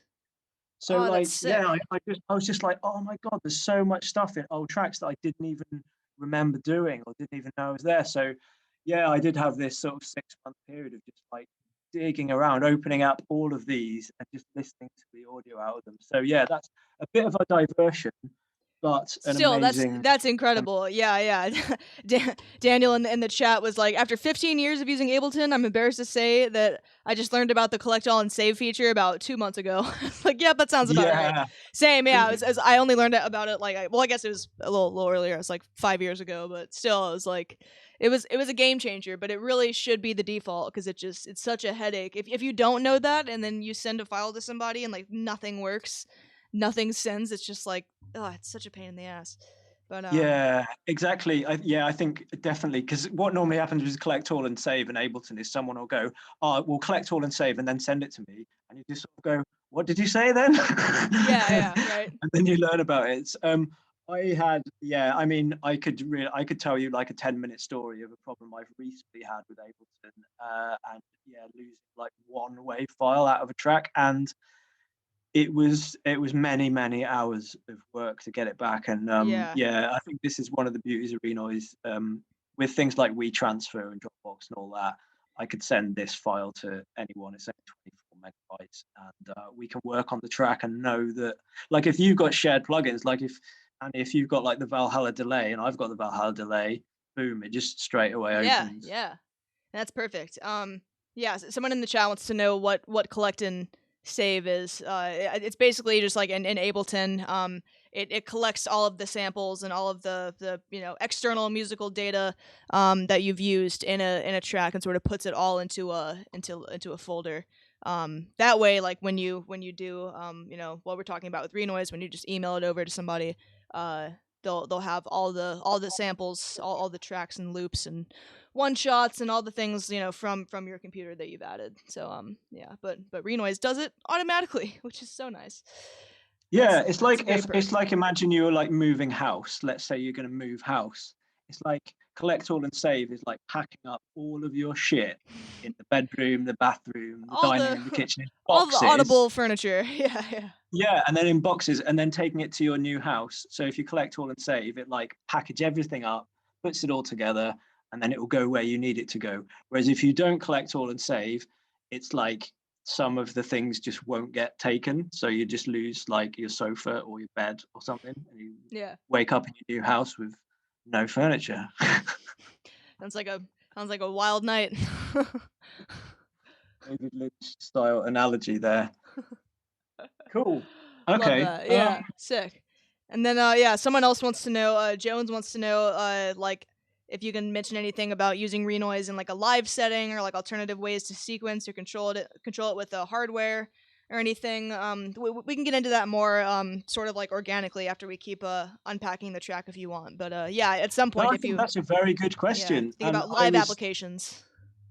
yeah, I've played live with Renoise before, and it's yeah, I guess with a lot of the DAWs, there's a bit of compromise between like the production side, the studio, contemplation that you get, and like live actual performance. Those are two very, very different things. So what I've tended to do with Renoise when I've gone live is I've just made a new audio track, and then I've got one of these line-in devices. So I put a line in on that track 16. So let's just say that's input. So this line in means I can have an external instrument coming into Renoise. So I would have like a synth. I would have my track playing and then have like a synth wired into the track, which I could then like do stuff with and process with the track. Yeah, definitely things like controllers, you know, like the Akai, the Novation controllers, like they'll all work to like mute and solo tracks. You know, muting and solo is pretty fundamental, quite nice. Yeah, I think possibly, yeah, I don't know in terms of performance how many people would like go to Renoise for performance, but it can be done. And yeah, you just got to, I guess you get all your assignments set up. Like you could have these macros, all of these, every instrument's got a macro knob. So you could just macro control like 4 different things happening at the same time. Like maybe macro control, like, you know, do something with your sends. So you could, yeah, like do funny, you know, like at the end of the bar, just whack up the delay or something. The only typical thing with live performance, which I'm sure you would expect, is that when you go from one track to another, you will have a few minutes of silence, which is like Yeah, very because awkward. I guess you'd have to just load like another project file. Like it wouldn't be like Ableton where you could load like an entire set in one project file and have it just go seamlessly. I guess here like it might be a little tricky to like bounce between tracks or do like really seamless BPM changes or something. That It's might be a little tricky. tricky. Yeah. It's a little bit tricky to do that. It's Yeah. a little bit tricky. Just like a bit. Not sure. Yeah, because yeah, okay, so that problem that problem exists with all DAWs, the sort of crossing over from one track to the other. However, like automation stuff is great. You have all of these. So we looked at like the effects devices earlier. We also have meta devices, which I know someone else asked a question about. Yes, yeah. What? I'm very curious about the meta devices. There's just so much here to to unpack. I mean, Yeah, I mean, there's tons, but let's say you've got an XY pad on your controller. You've got an XY pad here that you can just like map. You can just map that thing, and then that's going to send to wherever the fuck you want it to go. So, and it's a good question about live, and yeah, it can be done, but I think you really need to probably getting on the forums in the Renoise forums, just asking people what they do is the best. But if you've got the outboard controllers, then yeah, there's tons that can be done. Interesting. Yeah. I'm sure. Yeah, you would kind of need a sort of a hardware assistant to sort of smoothen a lot of those transitions, or if you were just using Renoise as like one instrument in a live setup with several other maybe pieces of hardware kind of going at once, maybe to fill those gaps in between project changes. That might be a good setup. Yeah. But yeah, Yex says he's used 2 turntables and a laptop with a tracker, using the tracker to trigger samples and play songs or loops, kind of like a sampler and or like a third turntable. So I guess yeah, like in combination with like DJing, it could be really interesting just to add like extra breaks on top of a beat, or you know, use it to trigger like external samples or something. There's like tons of combinations Definitely. I bet you could use. Yeah. Yeah, I mean, what I would suggest to people, and what I suggest to someone who was talking about this with Ableton, is like getting a loop pedal or getting a delay pedal, and just at the end of one song, just cranking that delay right up. So you've got this nice bed of sort of fading out, which the audience aren't really going to notice a big clunk Yeah. between. And then do that while you're loading a different file. Yeah. Okay. Yeah, That could so like work. right at the end of this track, just start cranking the delay up, and then you've got like a lovely bed of sound which feels like the end of this track still. A lovely bed of sound in which to lay, in which to rest. Yeah, that's a good But idea. Just as long as the audience isn't just attacked by like a an avalanche of feedback, which has happened. yeah, don't do that to people. No, it's not. Yeah, or Wear your Moth defenders Teeth. in clubs. Moth Teeth says I've seen videos of people running like multiple instances of Renoise for live performance. So I guess yeah, if you have like 3 laptops all with all with different versions of Renoise, that could be fucking wild. Fucking hell yeah! I mean, that would be. I was gonna maybe suggest that as the ideal solution is just take 2 laptops. Yeah. But obviously that's like quite a ridiculous idea. Although the sort of the spec that Renoise requires is very low. So I've got a hilarious picture of the first time I ever played live with Renoise and the computer like fucking up and just looking at the resolution of the screen. I'll send you the picture, Annie. It's so funny because Yeah, please. yeah, I played Renoise the first time I ever played live. I played on the shittest laptop you've ever known. Like it was like 15 years old at the time, Oh god. and I managed to play live on it, and it was really good with one. So yeah, I mean, yeah, I think for me personally, Renoise is yeah an amazing sort of studio production tool that you have to sort of shoehorn in for live stuff. But Yeah. that's just my layman idea. I don't really know too much.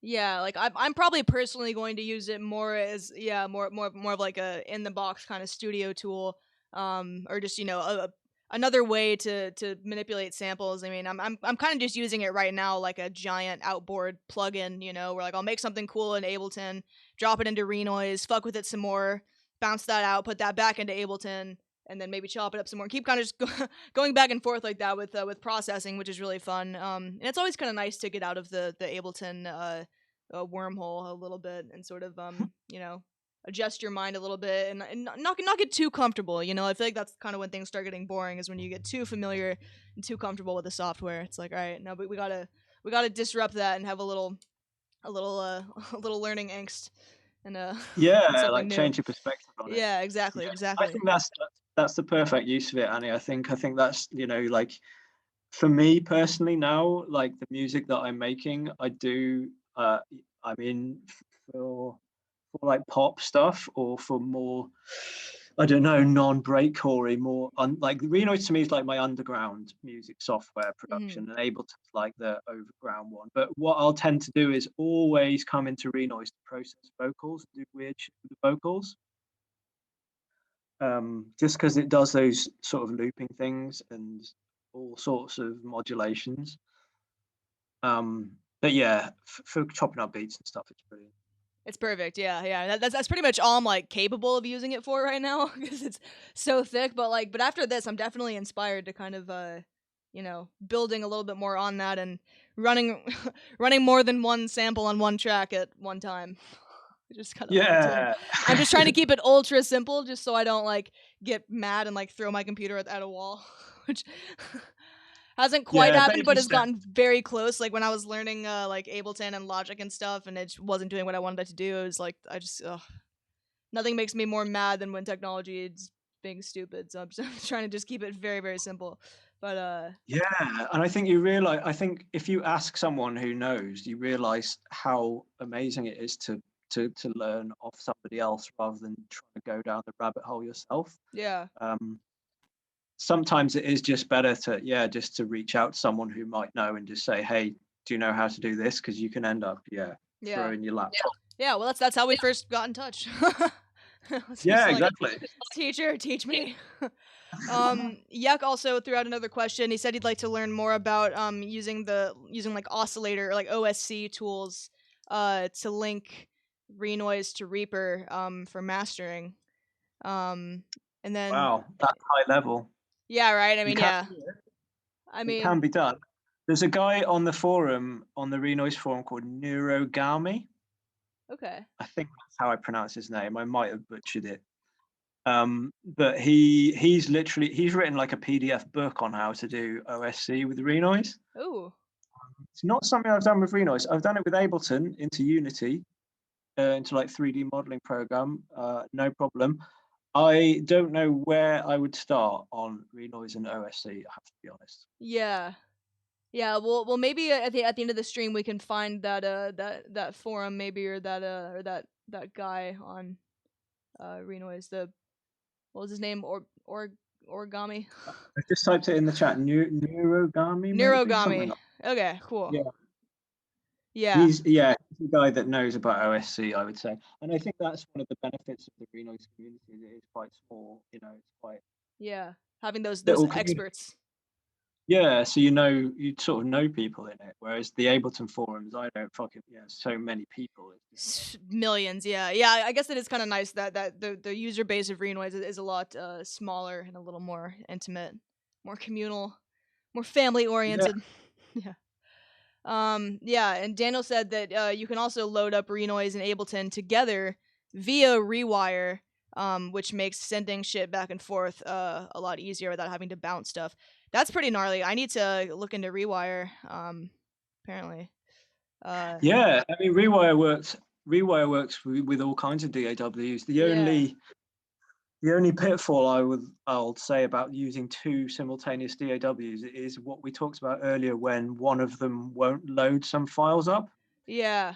Like I used to make music in Cubase and Reason, and I swore by that combination. Like for me at that time, that was a perfect combination. But basically, all of those tracks that I used either of them for are just gone there. Yeah. So if you are gonna, it's nice. It is a nice idea to fuse two DAWs together, but yeah, you've got to be really conscious of like management, backing up. Yeah. All of that stuff is really important if you're Bouncing using two. everything to audio, yeah, just or else it'll just Yeah, that's a nightmare it's waiting to nice. happen. It is a little bit. I just Yeah. feel like there's a lot of behind just the music making there. There's a lot of like office work required to make sure you don't lose that stuff. Yeah. Yeah. You Which can is buy Renoise as a VST plugin. It's called Redux. ooh. Yeah, it's like a VST plugin of Renoise. I don't Oh. know if anyone's aware of that, but You can use yeah, in Ableton, just like a miniature sample tracker. yeah. So if you go to Oh. Redux, so it's like a mini. It's Oh. like a mini version of Renoise. It has all this little. It has the pattern thing. It looks fairly similar. Huh. Yeah, it's what is it? $65. $65. That was a bad one. Yeah. So, but it's like Renoise in your Dollars. DAW. Yeah, interesting, huh? Yeah, we got some people in the chat who use Redux. Yeah, I'm kind of curious to try that out. Yeah, I mean, yeah, I think it's a cut down version. So it might be if you are an Ableton user, it might be a nice thing to sort of mess around with, because it is just like dipping your toe into a bit of Renoise for a while, Yeah. and then you're comfortable. Maybe that's a nice sort of place to like begin for some people. Yeah, 'cause it seems like it's just like a Renoise sampler, with some of the benefits, but not quite the same, like, overwhelming amount of tools and capabilities and Exactly, and I little think miniature buttons. if you do want to chop up an amen break in Ableton, I would probably say that Redux and Ableton is the best way to do that if you are Yeah. like an Ableton user, because just chopping things up in Renoise is unbelievably efficient. Yeah. Way more efficient than chopping things up manually in Ableton, which is what I've been doing this whole time. Yeah, consolidating them and all that stuff, Yeah. collect all the It's fucking exhausting. So it looks like we got about 10 minutes left. We can keep on answering questions. We can keep on dissecting this a little bit. Got several options. Yeah, if you guys have any more questions, feel free to throw them out. Oh, we got one right here. Will we ever see Redux in AAX? Yeah, probably that is a good question. I don't think either of us are qualified to answer that because we don't work for the Renoise team. Yes, unfortunately. So you can certainly ask on the forum and find out. I don't know. As you can see, I'm a lowly Windows minion, so I don't know. Okay. Yeah, fair enough. It's Yeah. a good question. It's a good question, and we do. I mean, Yeah, we got a few questions. Do you have any other questions that came in earlier, Annie, that we could? Yes, yeah. We have start some on talking that about like prizes, that maybe? spreadsheet, which I totally forgot to load up. But I can do that now. There was a couple of really good ones. I think there was one guy. Yeah, there was. Do you have the spreadsheet, or should I open it? I not to hand now, but anyway, yeah, how should we wrap up then? We've got, so basically, yeah, the first thing I want to say really is, yeah, thanks everyone for watching and tuning in. I hope it's been fun. I've certainly enjoyed it. I feel like I've talked the entire time, so I hope that's not like annoying. No, I mean that was the point. I mean you're the official professor. Yeah. Yeah. Let's do one more question from the spreadsheet of advanced questions. That definitely real people wrote and not us. And then we'll talk about prizes. We'll see who is worthy to win a free Renoise license. Yeah, very generously donated by the Renoise team. Very generously, yeah, because they're a great team, and it's nice that they want people to use the software and learn and make it more friendly, and it's really nice. I'm trying to see what stuff we haven't already covered. There's a question about pasta. I can probably answer that one. How do I make How long do you need to pasta in cook pasta Renoise? for? And how do you start with the water boiling? I would start with the water boiling with the pasta. Oh, And I would do you estimate reckon? sort of. I would. Do you reckon? How would you do it? I start with chopping like 20 cloves of garlic, just like all the garlic. And it's like I don't even really need the pasta. I just have like just a bowl of garlic. That's all I really need, frankly. Not only is that a good English accent, that's also a good pretentious English accent. Yeah. It's like, I don't really like pasta, to be fair. I just like the garlic and the parmesan. You know, just put it all in a bowl, and that's enough. It's fine, really. Here's a good kind of wrap up question, because I mean, I've kind of been like a very religious Ableton user most of my production career. I know a lot of people have too. It's kind of like the industry standard. And like from sort of what I gathered, like most stuff you can do in Ableton, you can do in Renoise to some degree. But is there anything you can do in Renoise that like you cannot do in Ableton? Like beyond just like workflow, beyond ease. Are there any just random little effects or little things that like is pretty much not possible in Ableton? Well, like how long have you got, really? Yeah, tons. That's Yeah. like, it's probably easy to answer how many things are similar. Okay. And I would say like the mixer view. Yeah. Arrangement. But yeah, I mean the sample manipulation, the modulation, the effect per sample. Yeah, just Yeah. Being able to add the effects to a particular sample is what did it for me. I was like, holy shit, like where the effects aren't just linked to the track. Yeah, and that doesn't seem I can't think of any concrete examples of why that's good. I know it's brilliant in the sort of the magic hours that you're just there sitting there making music. Like it just sometimes comes in super handy to have that and yeah, just stick something like you said, really your instinct is right there, like just put it on a different track and see what happens. Yeah. You never know. Yeah. There's another question about the sidechain compression. Yes, I was just about to bring that up. Yeah.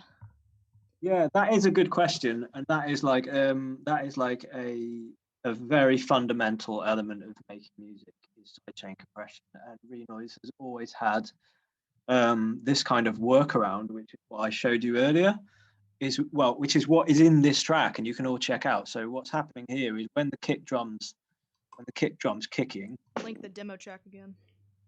Yeah, when the kick drum's kicking, we've got this signal follower, which like, so this is the old way of sidechaining. What we're seeing here is like retro sidechaining from 1924.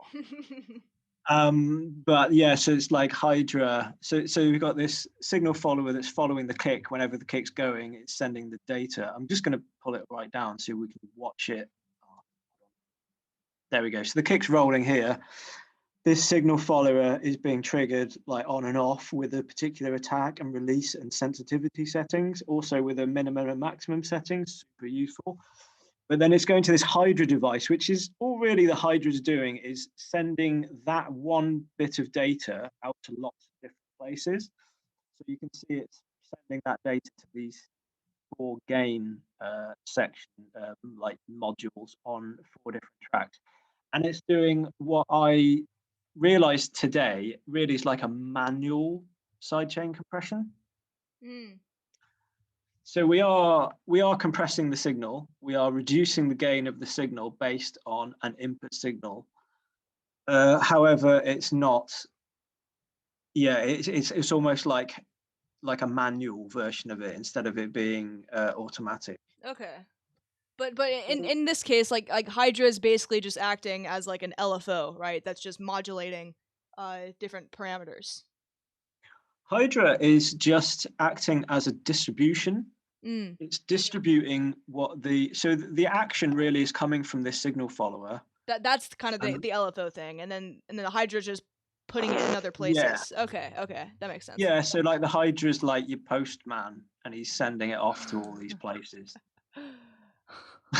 Cute. I'm the Hydra postman. Bringing envelopes. literally bringing envelopes. He is literally bringing envelopes. That's why he's a postman. Oh, that's hilarious. That's funny for so many reasons. I can't believe that worked. Oh man, I can't believe you're taking the piss out of my British accent. But also, like that's such a smart joke I made. That was a smart one. I'm glad we've got that on record. Can someone clip that? Can you just clip it? Someone clip it. That's a great one. Postman literally delivering audio envelopes. That's hilarious. Are you looking at the chat? The last few questions we have. We have a question about wavetable synthesis. Yes,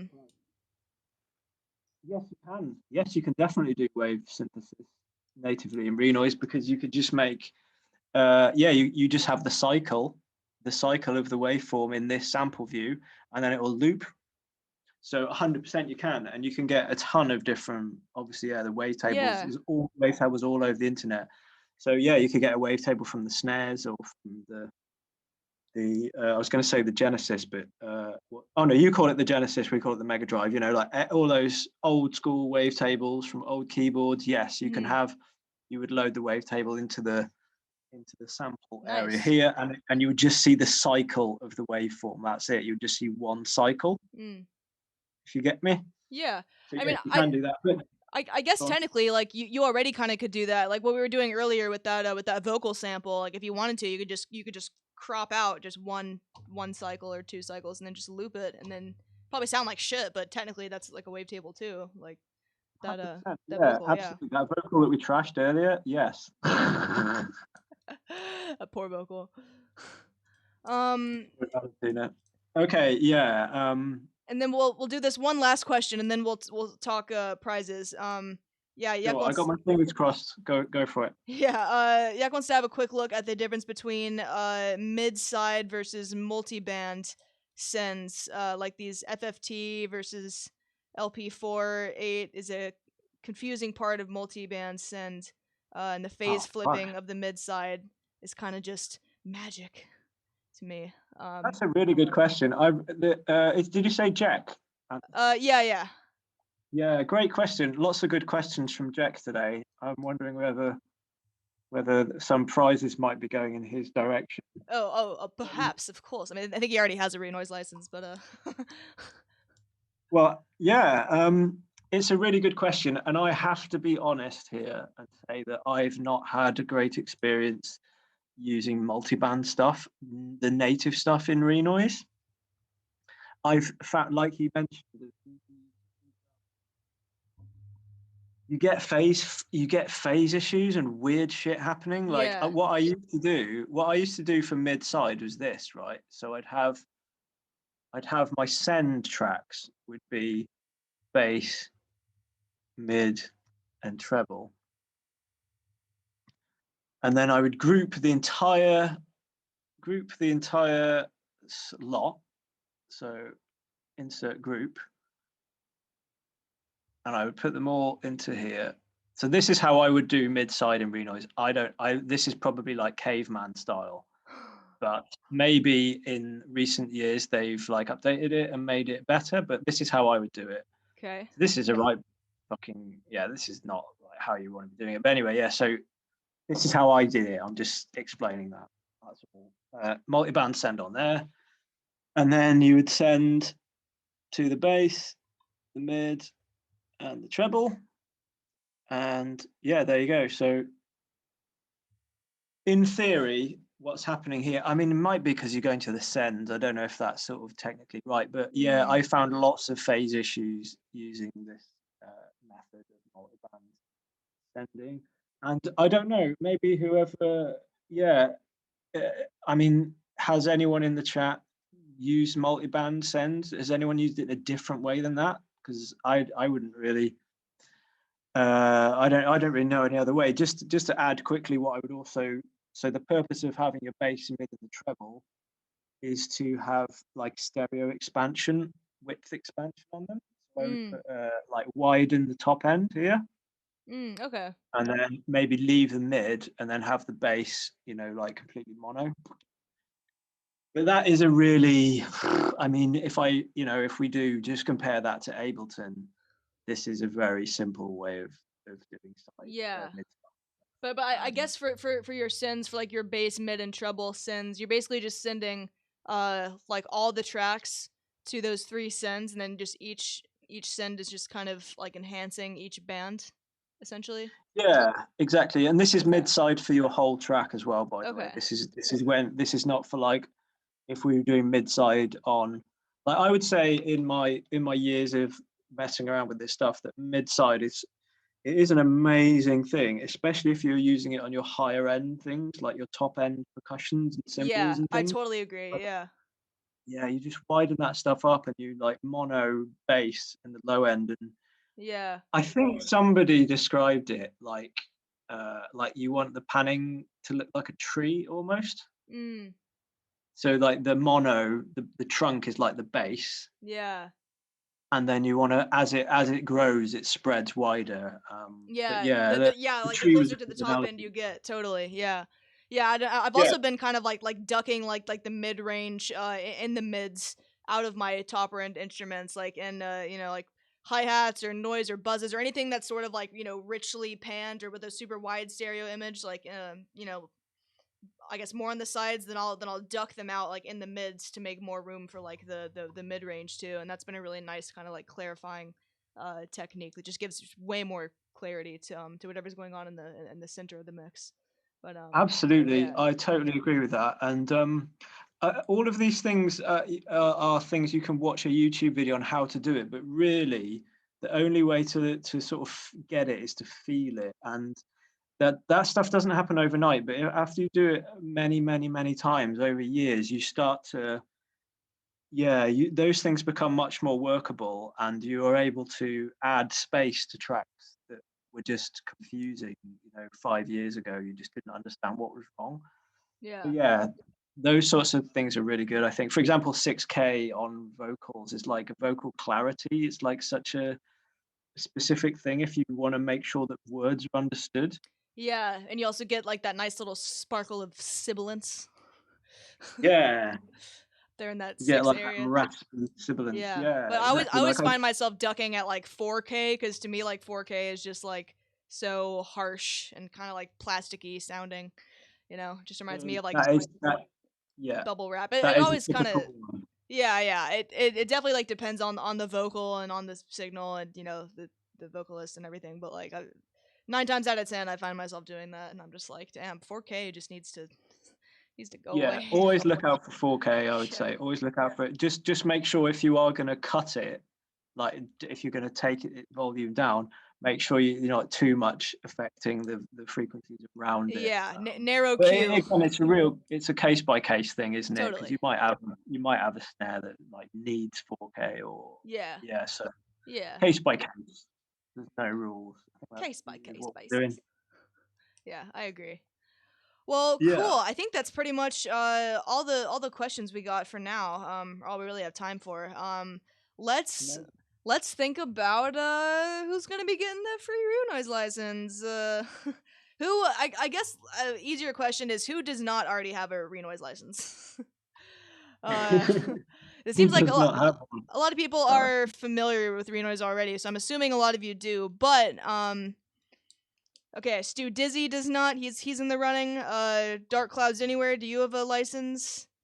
Victor, you have a license. Daniel, I think you said you do.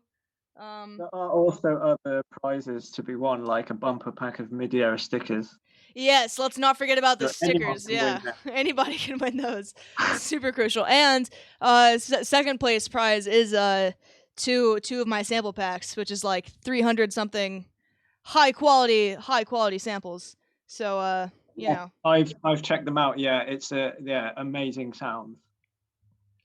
Way better than a load of stickers. So maybe should we say Jack gets your sample pack if he already has a license? Sure, yeah, or Jack, Jack might have already won my samples at a in a roast. Or that might have been somebody else. Then he's going to get my sticker collection and my EP. Okay, let's say that then. Nice. All right, yay! Right. Yuck, you win stickers and a free EP. So basically, yeah, we'll get in touch and we'll get your address and you'll get a bumper pack of video stickers. Nice. And then Daniel asked a bunch of really good questions. And I think Daniel is new to the stream today. So how about we give Daniel some samples? Oh. Want some samples, Daniel? Do it. Yeah. It's a great sample. And then Jack digs my MIDI leg. Yes. Thank you. Nice. I was not the first person to make a MIDI leg, but that was really good fun. Nice. And then during the chat we had a lot of questions from Victor, from Jones, Volante, yeah, I mean, and then also Stud Dizzy doesn't have a license. Tad Greedy doesn't have a license, but I guess we gotta stick to like who asked the best questions, right? I mean, that's kind of the premise. Yeah. Well, what were the good questions? Well, there was one. I guess the question that stumped me was the LX command one. So if the person who asked that doesn't have a license, that was a good one. I mean, every question's been good. Even everything that's just come along has been. They've all been good. Yeah, that's been the problem. But we have to decide, Annie, in some way. How to do it. Oh yeah, no, I think it was Daniel who was asking the L questions. And yeah, he's already got the license. Okay. Well, I'm now opening Max MSP to make a random number generator. So if you give people a number, all right, yeah. I'll so make a generator which will. People in the running, yeah, we'll do Victor is number 1. Number 1 in the running. Number 2, assigned digit number 2, will be Stud Dizzy. Everybody remember your number. Okay. Or maybe I'll just write it down. Maybe that's easier. All right. Victor is 1. Stud Dizzy is number 2. Tad Greedy, you're gonna be number 3.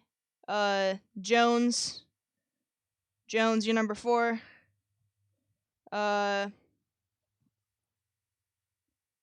Hey, D Karmic, longtime Renoise user. Nice. Excellent. Yeah, should do more Renoise streams. That's the first I've seen, I think. Yeah, I haven't seen too many of these either, but we should definitely we're definitely going to plan another one of these in the future. This is like the highest viewer count I've had in weeks. So it's nice. Wow, that's great. Yeah. Yeah, it's been really fun. We're sort of breaking new ground here. We sort of thought no one's done this. Pioneers, yeah. Pioneers, yeah. Oh, Jones wants to be number 3. All right, I guess that matters. All right, Jones, you'll be 3. Tad Greedy, you'll be number 4. Viewers, this is your last chance to enter for a chance to win a license. Last chance. Also, live Max MSP coding going on here. Yeah. This is nerdy shit. But yeah, I'm really glad you guys enjoyed the stream. Yeah, we're definitely gonna be doing more because obviously as we've seen here, it's a very very deep complex software, and even then, I mean, this is a good 2-hour stream, and we still like barely scratched the surface. So Oh God, we didn't do it. Yeah, I Yeah. mean, we did at the same time loads and nothing. But I think it's been really cool. I've really enjoyed it, and it's flowed same. pretty nicely. Like, Yeah. I'm really thankful to everyone watching. Like, thanks very much for watching and listening and being part of this, because this isn't anything with just me and Annie. This is nothing with just us two. So yeah, Well, with people watching. with just you and me, it's just a private lesson. But Just a private lesson and Yeah. a very good British accent from an American, and Yes. not quite such a good one from a British guy. Yes, quite indeed. Yes, tea and crumpets and biscuits. Yes. Oh, do we have our 5 people? Yeah, I think that is everyone who wants to submit. Yeah, so we have Victor is number 1, Stadizzy is number 2, Jones is number 3, Tad Greedy is number 4. Yeah, that's everybody who submitted. So yeah, let's do a quick little drum roll break. There's gonna be a 5-second delay from when I press this button. Break roll. All right, yeah. I'm gonna put a random number between 1 and 5 in there. I hope, if I built that correctly. All right, let's hope. Okay, everyone ready to go? Yeah. For the Renoise license. Let's go. Dun dun dun dun. Seconds of anticipation. Oh, number 1. Number 1. All right, Number so Victor, you win the Renoise thing. Wait, I'm loading a. Congratulations, Victor. Wait. Air horn. Victor wins. Best app I've ever downloaded. Woo! But yes, hopefully in our future Renoise streams we'll be able to give out another license, or maybe we can give out like a Redux or something, or maybe we can get somebody from the development team over here as like a guest speaker. There's definitely going to be more of these, more opportunities to win licenses, sample packs, all the good things. It'll be great. Nice. Hooray! So I guess Chris, so you'll be in touch with Victor, right? Victor, if you want to just drop your email, you can whisper it to me if you want. Or you can send me an email and I'll put you in touch with Chris and he'll give you your license information, your serial number, all that. Yeah, if you can get those, Annie, that would be great. Otherwise, I would just say you can find a contact page on my SoundCloud. But yes. Yeah, that's great. Tricky. Thank you very much, Annie. I guess we all appreciate what Annie does as well, and it's worthwhile just thanking you, Annie, for everything you've done and for being part of the stream. Oh, please, I'm just doing it for the kids. Doing it for the youths, even though we're all fans here. Yeah. No, I think this was a lot of fun. This went shockingly way better than I thought it would. Like my expectations were very low. I was like, my computer might just explode. I don't know how my computer's gonna handle Zoom and OBS and Twitch all at once, but it did, and my computer's not smoking for by some miracle. So yeah, pretty amazing. It's been good, and I would really hope that people do download this song and try it out on their computer. Yeah, have fun with it and blast it out and enjoy it. It's a lot of fun, yeah. Also, if you guys can't afford Renoise or don't win one in the future stream, there is also like a full features available demo on Renoise that you can download just to try it out and play out. Like the only thing is you can't really like save projects or anything. But like all the features are available. It's super fun. There's also ways where you can like export or just like record the output of Renoise and still, use what you're making in another song or something. But yeah, definitely check out the demo if we've inspired you to look into it and you don't already have a license. It's super cool, and yeah. Very friendly forum too. Very small sort of forum where you can get things done. Like if you want something to happen, there'll be someone there who'll just make it for you in a couple of days. It's really good. Ideal. Dreams do come true. All right, cool. Thank you guys so much. We're gonna go ahead and sign off for now, but yeah, I will be live again next week doing a regular track feedback stream. So if you guys want to send in any tracks you've been working on, feel free to join my Discord, which I'll link right here. Submit anything you want into the feedback channel. Maybe something you made on Renoise this week or something regular. But yeah, the feedback streams are a lot of fun. We sort of spend the first 15 or 20 minutes just sort of reviewing some of the recent releases that we're all kind of excited about. And then we all go through and listen to each other's tracks and give support and comments and advice. And it's a really nice stream. So if any of y'all want to come through to that, it'll be next week at 3 p.m. Pacific time, 6 p.m. Eastern, etc. On Thursday. So yeah, would love to see some new faces there. Some new usernames. Excellent. Yeah, thanks for watching, everybody. Really enjoyed it. Look after yourselves. Look after yourselves. Be well. Drink some tea. All right, guys. I'll see you all next week. And thank you again to Chris Midiera. Thank you so much for offering your wisdom, your wise words, expertise. This was great. It's a lot of fun. All right. Much love, guys. We'll all talk soon. Take care, everyone. See you soon.